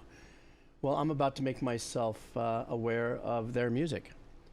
So, and this special little thing that actually addresses the season 'tis we be in, now be Christmas-y.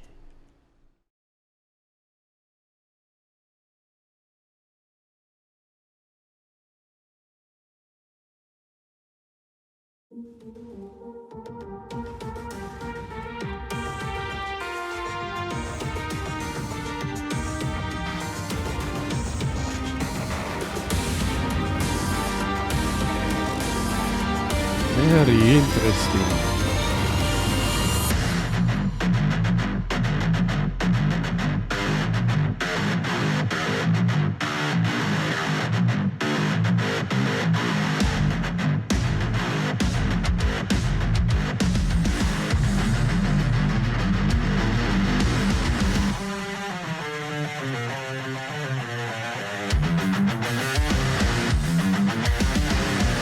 I wonder if this is public domain. They had to pull the Harry Fox.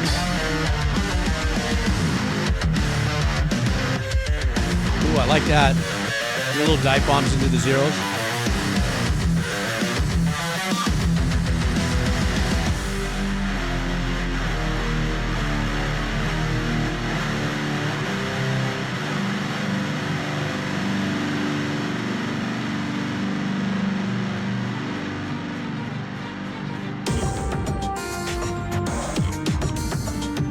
Yeah, you're right about that, Emma.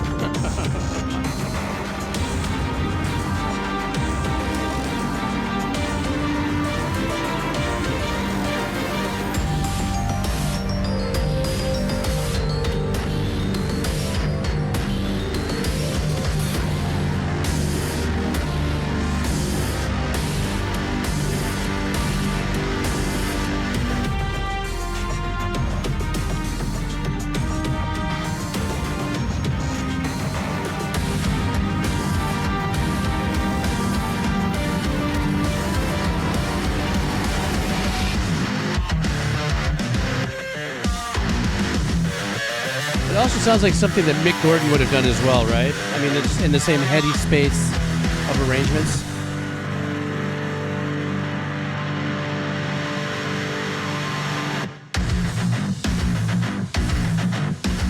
Yeah, you know what I mean, Skip?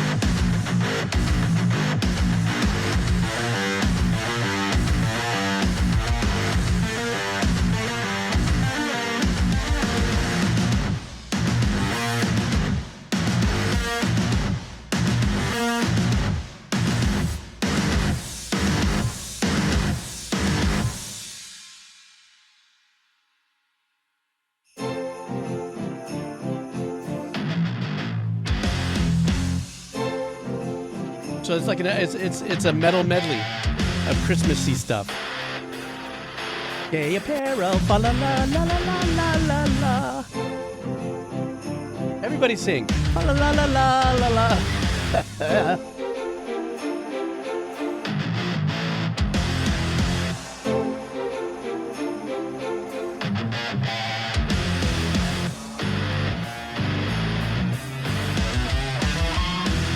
Who's Apparel? Why is he gay?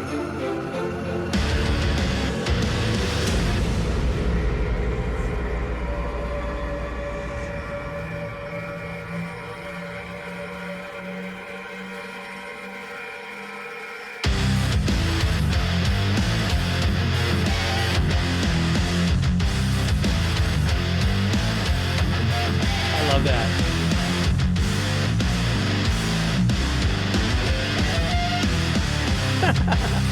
So quirky, the way he uses his harmonics.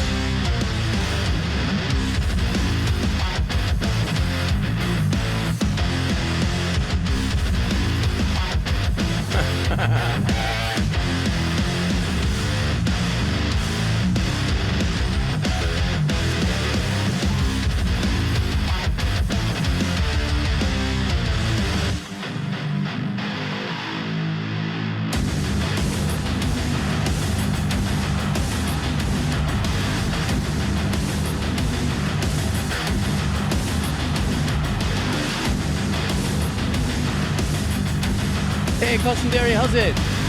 Zaddy who? How's it? Thanks for the raid. This is so Pitchfork Christmas.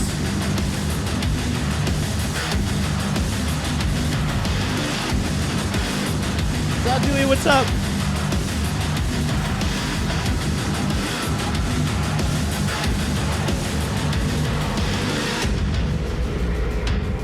So like if the Doom character ever crashed into a Christmas scene, this is what I feel Mick Jordan would probably do, something like this. Hey, thanks, Zadil. Appreciate that.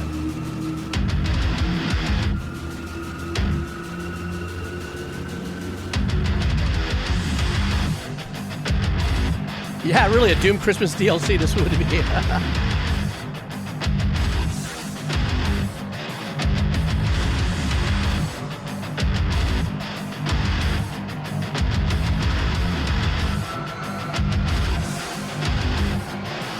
Landbeard, yes I did actually. That was really cool. I saw that. It was a great listen.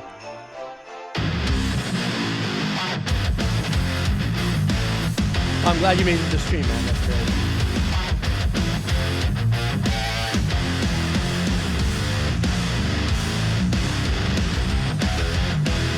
That's okay, I'll be out of here soon. All the way from Finland. All right.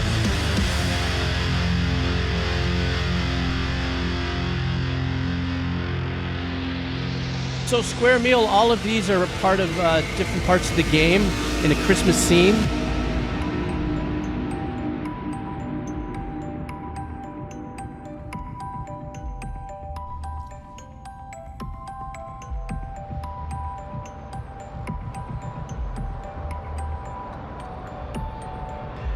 Kind of a demonic vibe.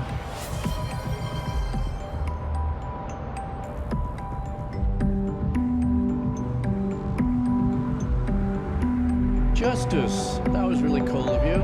Justice013, thank you. And welcome aboard, Zadu.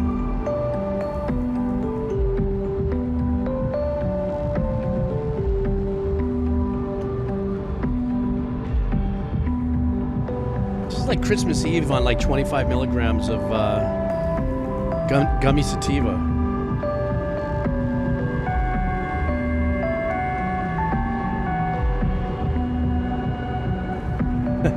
Carmen, you're right. I forgot about that.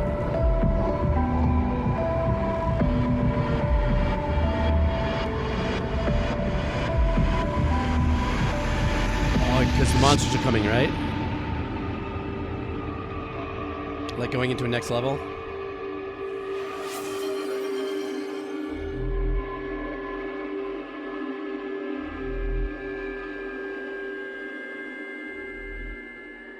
Dude, thank you so much. That's so cool, bro. Appreciate it.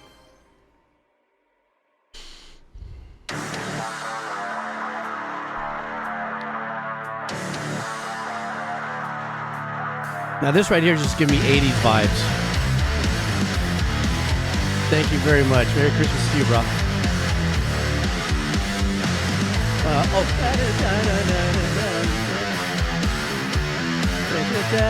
Oh, that's right.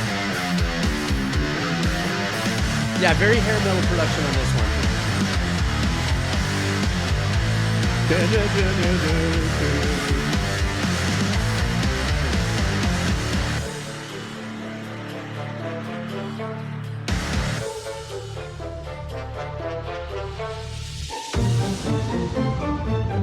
Oh, nice.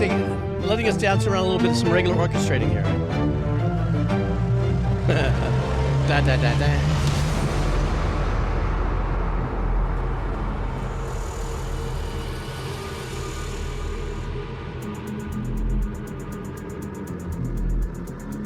This must be the big boss fight ending.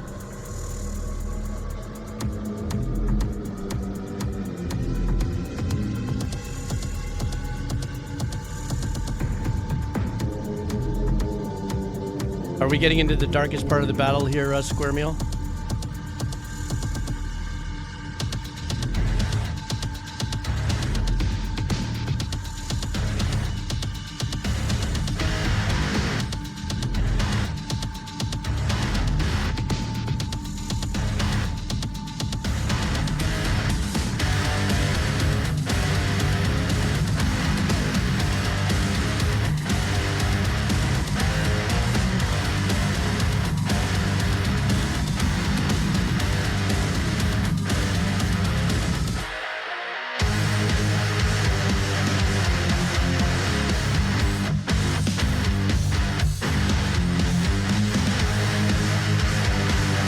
You know,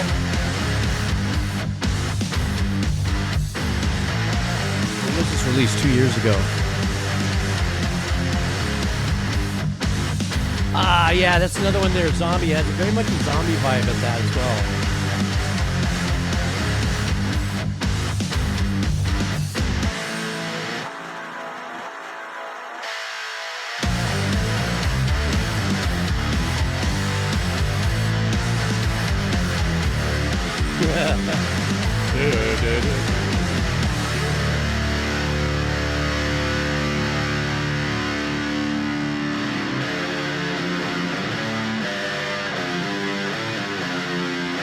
Oh, Old Lang Syne, right? Aye.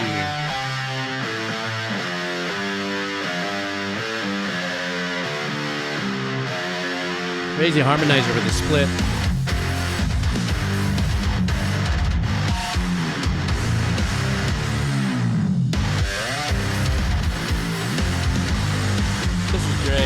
I love this.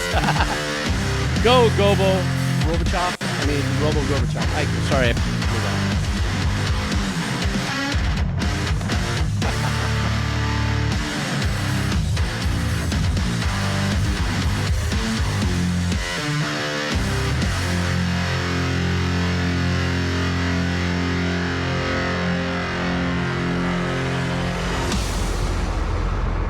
Square Meal, man, this was a banging track and perfect seasonal representation of Merry Myth.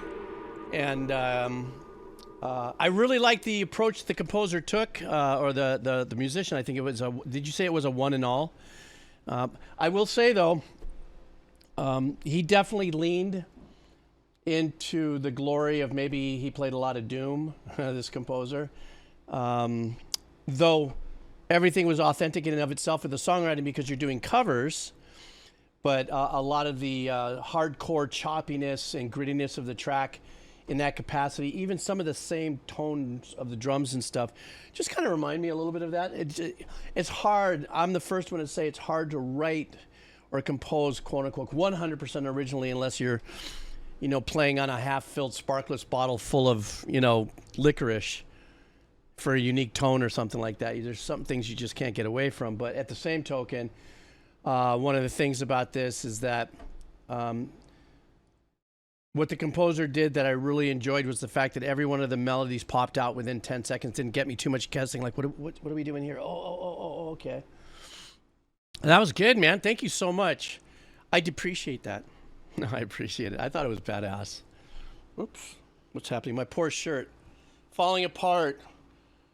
My daughters, when we do the kidney run every year, I get a new shirt. Well, this one's an old one, and now the labels are all falling off and stuff. Thank you for hyping me, the hype train. Thank you so much. I appreciate it. Yeah, Square Meal, I fully dug it. I love listening to stuff like this where I can just let myself kind of relax a little bit and just get into the joy. Happy, happy, joy, joy. Happy, happy, joy, joy. Happy, happy, joy, joy. You don't know where that song comes from. Everybody, happy, happy, joy, joy. Do you remember where this song comes from? Cindy Drug Lord GG. We are going to be doing some synthwave here for Cindy Drug Lord GG. Happy, happy, joy. Don't you guys know where happy, happy, joy, joy came from? Stampy! That's right. Oh, Ren and Stampy, you idiot. Hang on, I just got another text.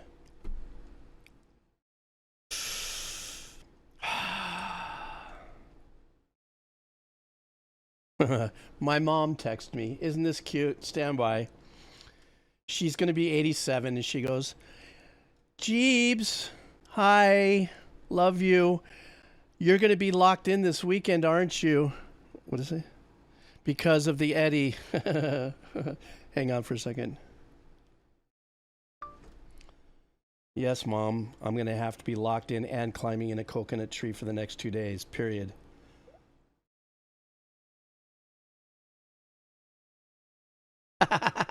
Talk to my mom, right? You know, isn't that something? Mom checking up on her elderly son, on her old son. The mom button never gets turned off, Aman. You know that. You know, everybody says, I wish I could show her. She wouldn't know. Everybody says hi to Mom, and I should be able. I'll take a. Wait a second. You know what I can do? Wait a second. I'll do this. Wait a second. This might work out kind of fun. Stand by for a second, guys. Because, you know, she doesn't do the computer thing. But you know what I can do? Let me see if I can get this to work. Okay, I have my cell phone getting ready to record just a quick video. So everybody say hi, Mom. Go.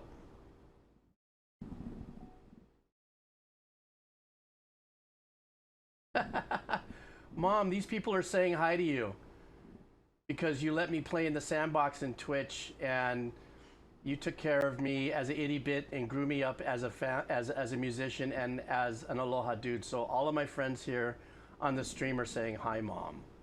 And so there we go. Still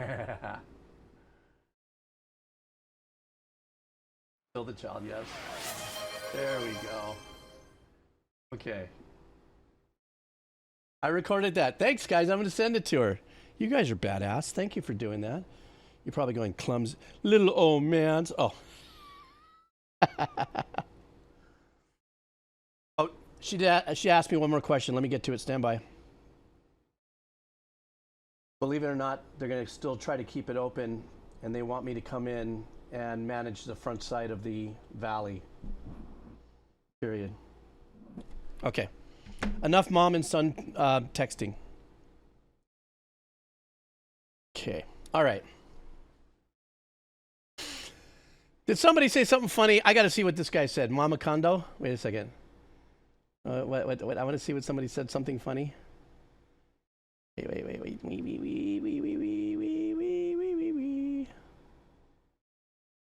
Hang on for a second. Up.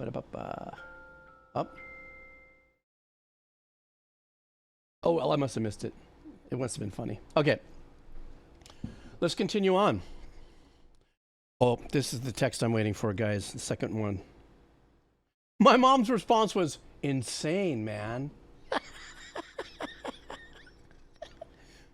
My mom is so cool. Oh. What time is it?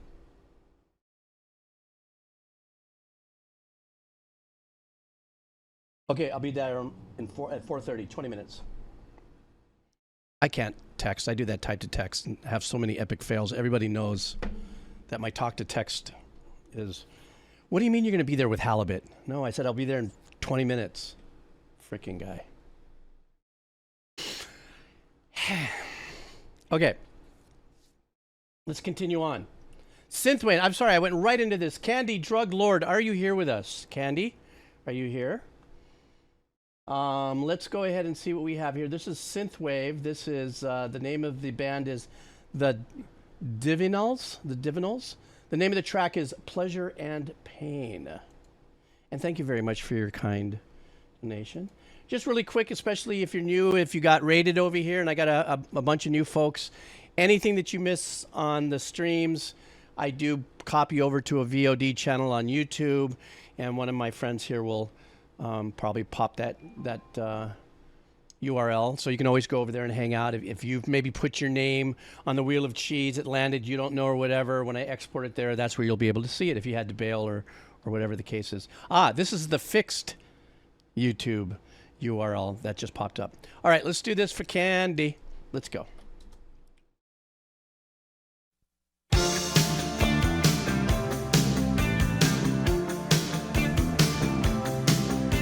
Remember that dance in the 80s?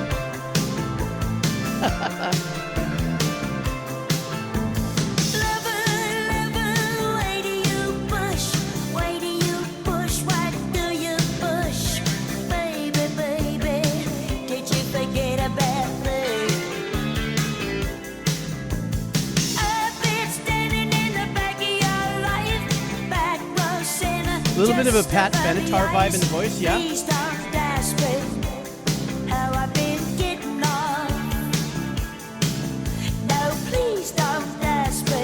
a little bit, a touch.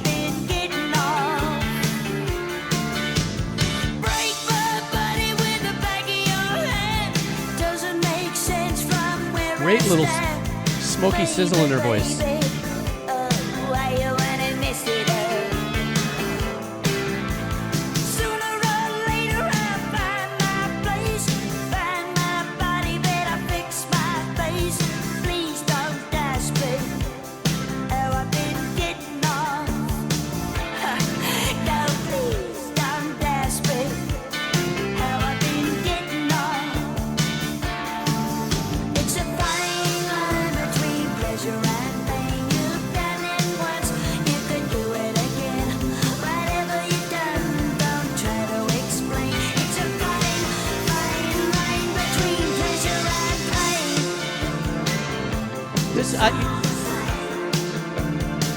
I'm a little genre confused between synthwave and it just seems more like poppy. I don't know. I'm overthinking it.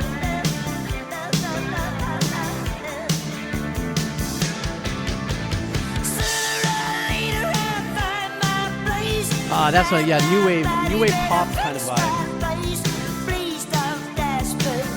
At the time, this was pure rock.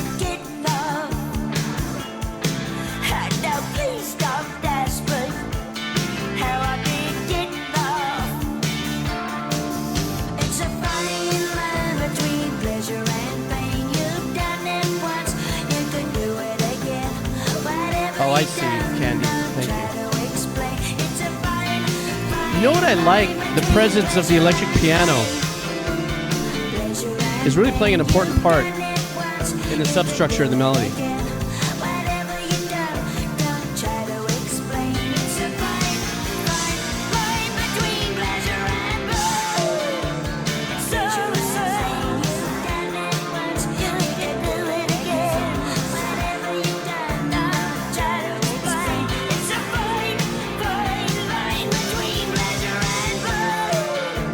Love her voice there. Wow.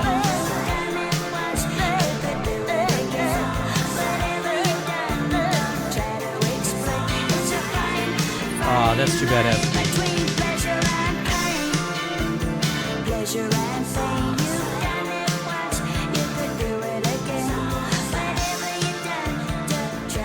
Traditional 80s fade. I really, really like this track. It brought me back into that more of that 80s sounds, the Pat Benatar, I guess pub rock. I like the way that kind of, I don't know who said pub rock there, somewhere up there in the chat. That sounds like it describes it really well. New Wave had more rock in it than most people would remember. Yeah, you know, you're right, too. I mean, it has been frickin' 30 years, right, since anybody really, even longer, right? Really rinsed in, you know, being reminded that New Wave actually did have rock elements in it a little more. And also New Wave also had a little more, had some essence of punkiness in it as well. But I loved her voice. I love that little sizzle, that Bush Kate Bush kind of, Pat Benatar thing going on there. And but for me, once again, just for some weird reason, I dialed into the that kind of DX7 Rhodes sound, Corgsy, if you would. It's a bummer she passed away. Oh, nostalgically, she lives on. And so a lot of people like the song, almost 1 million listens.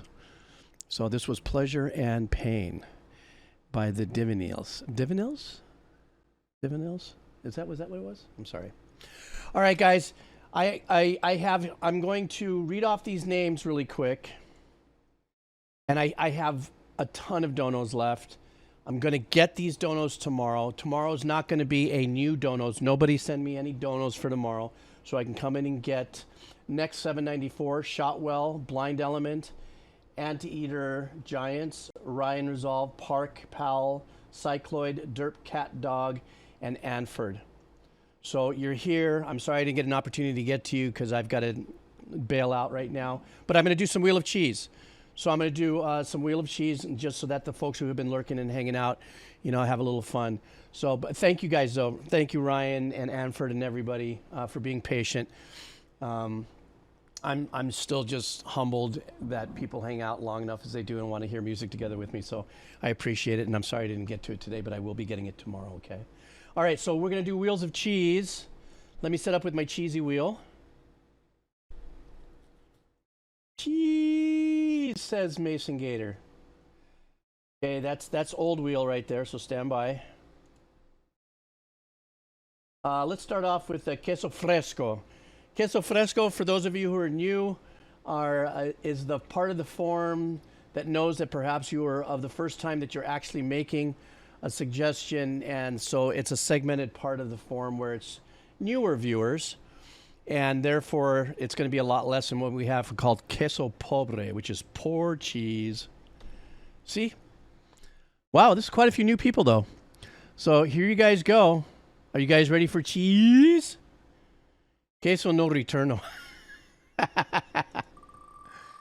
Good one, Jake. What do we got? Okay.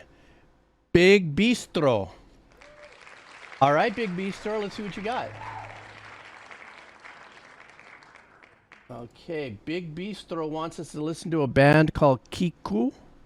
Kikuo. And let's see what we got here. The artist Kikou, the name of the song is Whole Dwelling. Hello, Jeeps. Hello. Glad I can make the stream. This track is like a funky fusion of Vocaloid and orchestral band. Oh, I like that. Give me some of the abstract art form. Here we go. All right.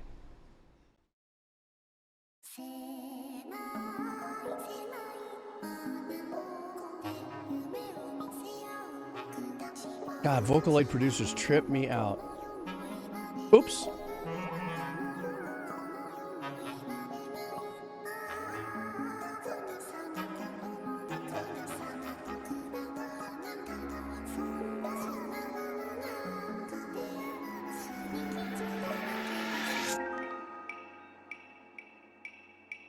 And where are we going to get? Oh, there it is. That's what it feels like. Everybody get up. Find emojis that do that salsa shaka.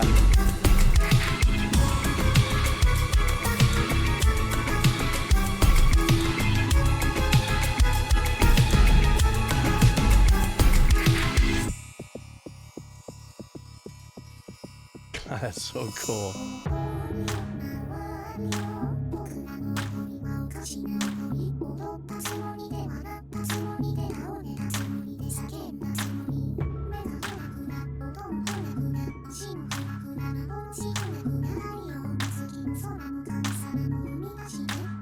You hear what the bass is doing? Is that traditional?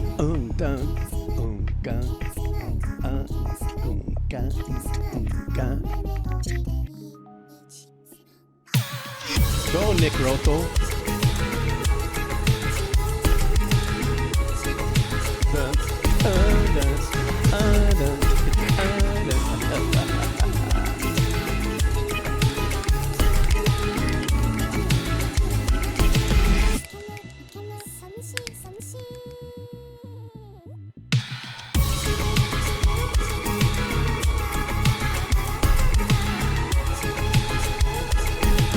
piano on, I'd be like,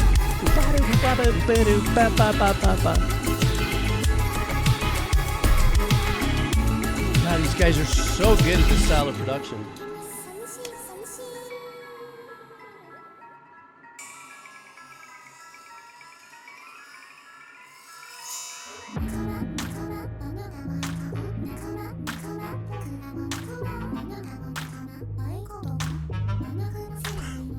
That bass clarinet.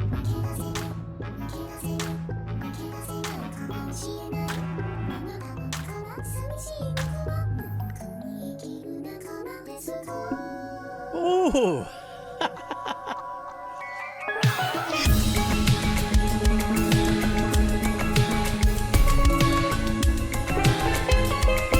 I'm shaking my butt in my seat right now. I'm doing eighths.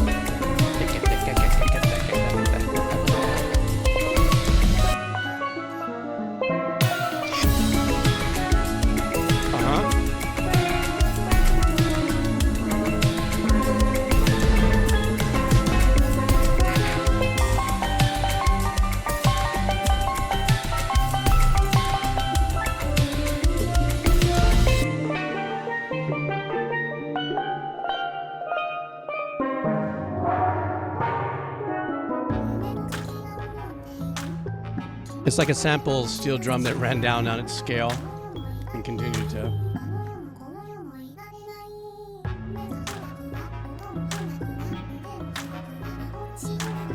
You hear the mallet?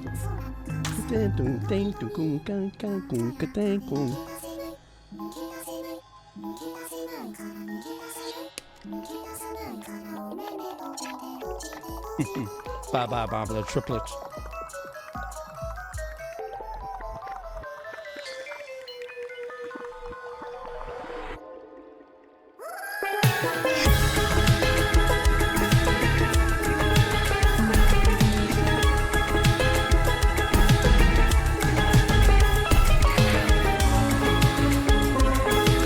Yeah, very Afro-Caribbean, kind of like a naninga.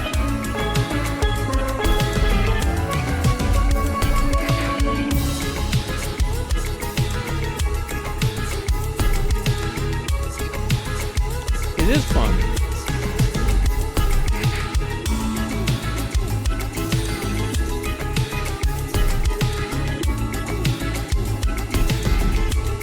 What's great about this too is in the style it's being produced, this Vocaloid thing, kind of pseudo-introducing an international rhythm pattern.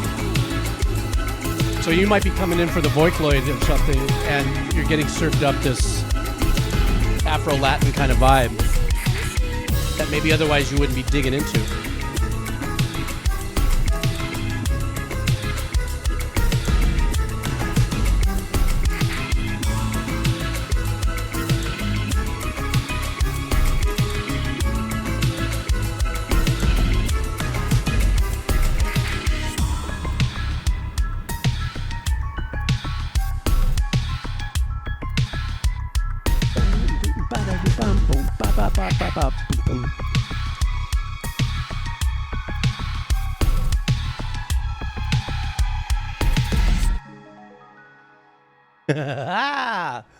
That was such a fun track, guys, to listen to and just kind of gel into and stuff. I really, I love getting, like I said, it's like, it's a new genre I've learned about. The genre is Vocaloid, which is this, vocal performance, synthetic vocal performance type of presence in melody.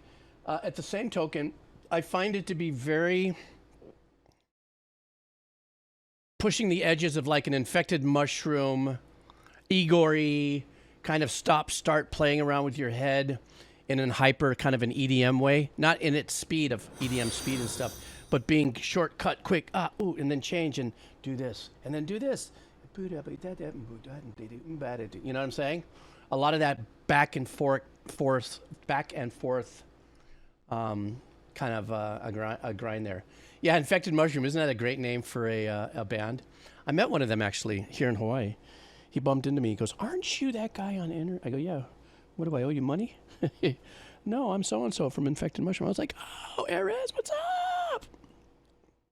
Yeah, very experimental. That's another great way to put it.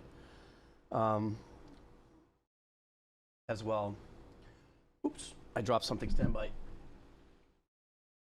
Okay. Oops. All right, get it over here. Got it. Okay. Let me see. Okay, let's go to queso pobre. You guys ready for some queso pobre? Queso pobre. Vete al carajo. Whoops, what? I didn't say that. Yes, I did. Let's go. Yes, I have a little time. Because I said I'd be down in a certain second, but if he texts me, that means I'm going to be a little late, and then I'm going to hit this for you guys. Okay, so here we go. Let me go back to my my cheesy wheel. Thank you for keeping tabs on me. Turn up. Here we go. Queso pobre. The spin. Okay, you guys ready? Guys ready? Guys ready? Here we go.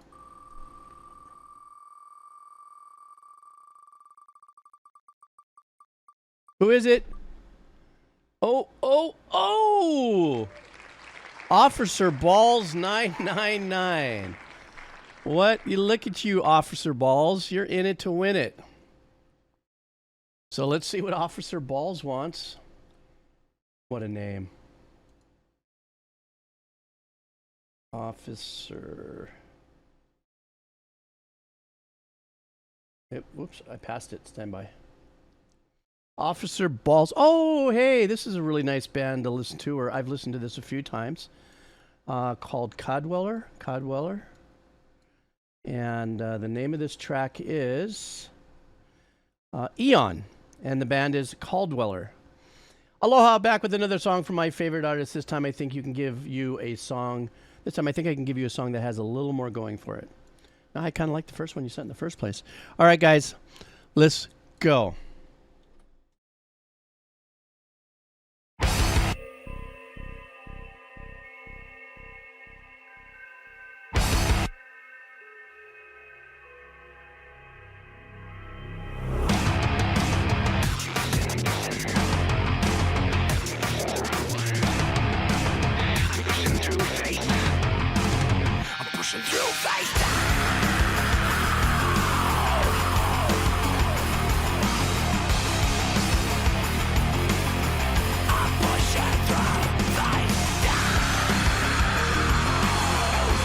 Digging down into that guitar work. It sounds more like it's a really overdriven rave patch. I'm pacing inside this empty room. Doesn't it sound like a...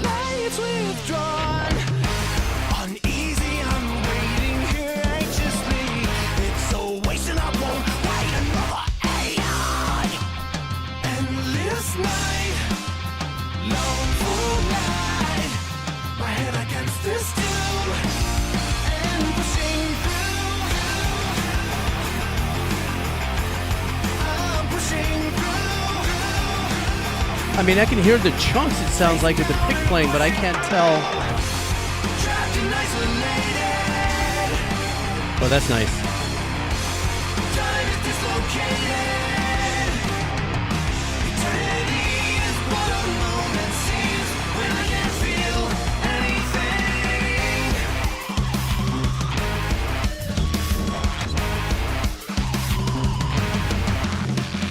Very industrial flakes.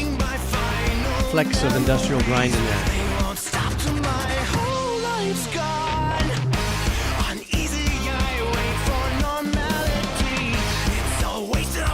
You hear the bass line on that? Very rubbery. A little bit of a Tool thing happening there.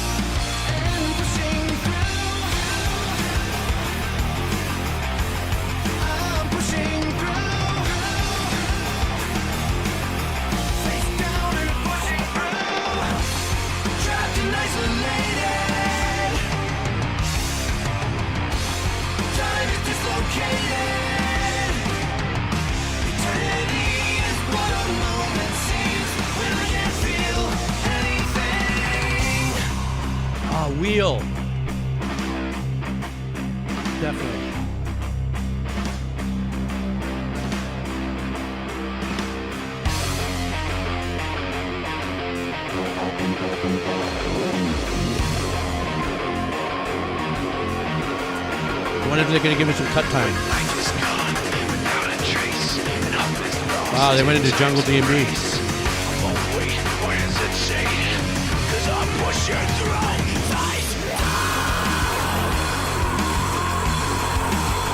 Giving us a cut time, that's what I was looking for.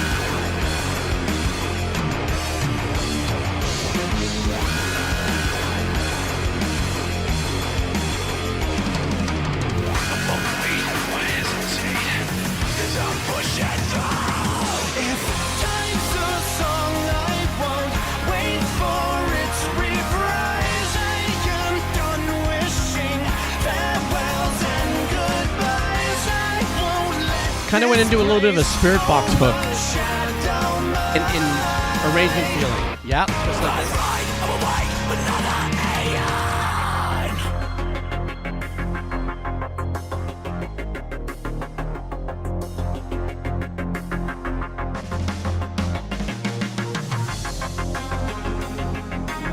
Oh yeah, Chevelle, that's another one.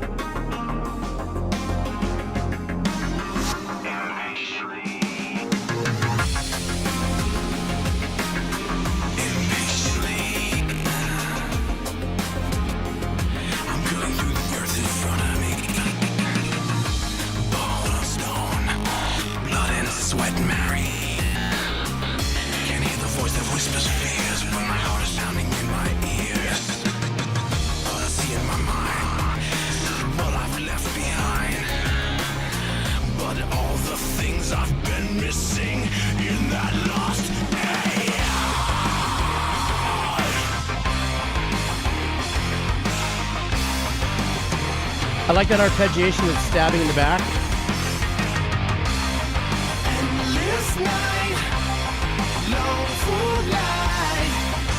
Later.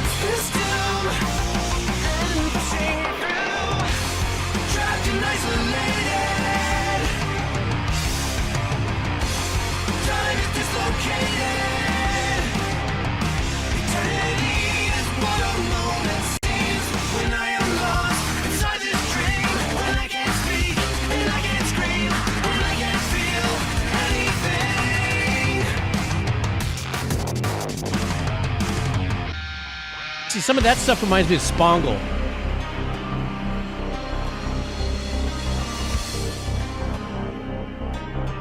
Face down and pushing through.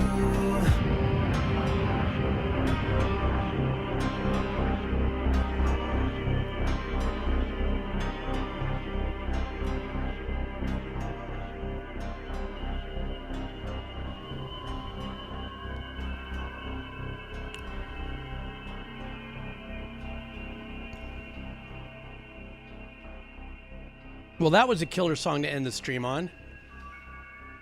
So it sounds like it's going to give us a little bit of an ambient tag at the end. Just letting us kind of chill out, a little settle in and stuff like that. Ah, very good. Oh, what a killer way to end the stream, man. Oh my gosh. I think I've been on now for about 4 hours or something like that. And oh God, I keep dropping this. Hang on. Oh, sorry. I got it. But what a killer way to end the stream. I know everybody wants me to go longer. I can't. I gotta go. I know right now I haven't gotten my distress text from the landlord, but I know that they're starting to sandbag. So I'm gonna go down there and help them sandbag a little bit. And as much as I can for my age, I don't know what I'm gonna do. Maybe I'll hold open the sandbags or something while they put sand in it. But right now, this last few days, it's been anywhere between 30 and 40 feet. And then we have a little bit of a lull, and then the actual eddy contest is going off on Sunday. They called it. They greenlit the eddy, which means there has to be a minimum of 40 foot for an 8-hour period and the right winds. And every time this happens, though I love the eddy, because of where I live, the North Shore just becomes a complete circus. And that's what my mom was texting me about, going, Jeebs, you're going to be holed up, aren't you? You're going to be locked in, because what ends up happening is people park and will double park and they camp, and then they'll walk to the bay like 2 to 3 miles away just to see, you know, these giant waves and these great surfers from around the world. So for us, it just becomes a little like, you know, we get to entertain the people from around the world. We get to entertain the local folks, and they come here to this side of the island. And we just got to hunker down, you know. And tomorrow night, I'm probably not going to get much of any sleep because that's when the noise, when people are having fun and they're drinking all night or whatever, and cops are going back and forth and giving tickets and hassling people who are parked in the wrong place and stuff. But I'm definitely going to shoot some stuff that Sunday, and I'll upload it on my Positive Wave Rider channel. Excuse me. So, you know, for those of you who are part of that particular channel, I'm going to upload like a whole highlight reel of everything that I shoot inside from the valley into the bay, doing a bunch of droning and stuff like that. So it's going to be Kamehameha. That's right. So I'll make sure to upload that for you guys. Anyhow, listen. I can't get it out. Maybe my body's not wanting me to say thank you, goodbye. And so I start a coughing fit and then, you know, telling me to stay longer, but I can't. Oh, Skippy, you're funny. I'm just, oh shit. You know what I just realized? Oh no. Skippy. Sunday we were supposed to do my anime watch on Sunday. Oh no, now I gotta cancel that. Ugh. Oh man, oh my god, you guys are gonna be so bummed. I'm sorry. No, it's not that it slipped my mind, it's that the Eddie got called on this morning. So when the Eddie gets called on, the place where I do my nonprofit work needs just all hands on, and I would have never known. Oh crap. All right, I'll work that stuff out too.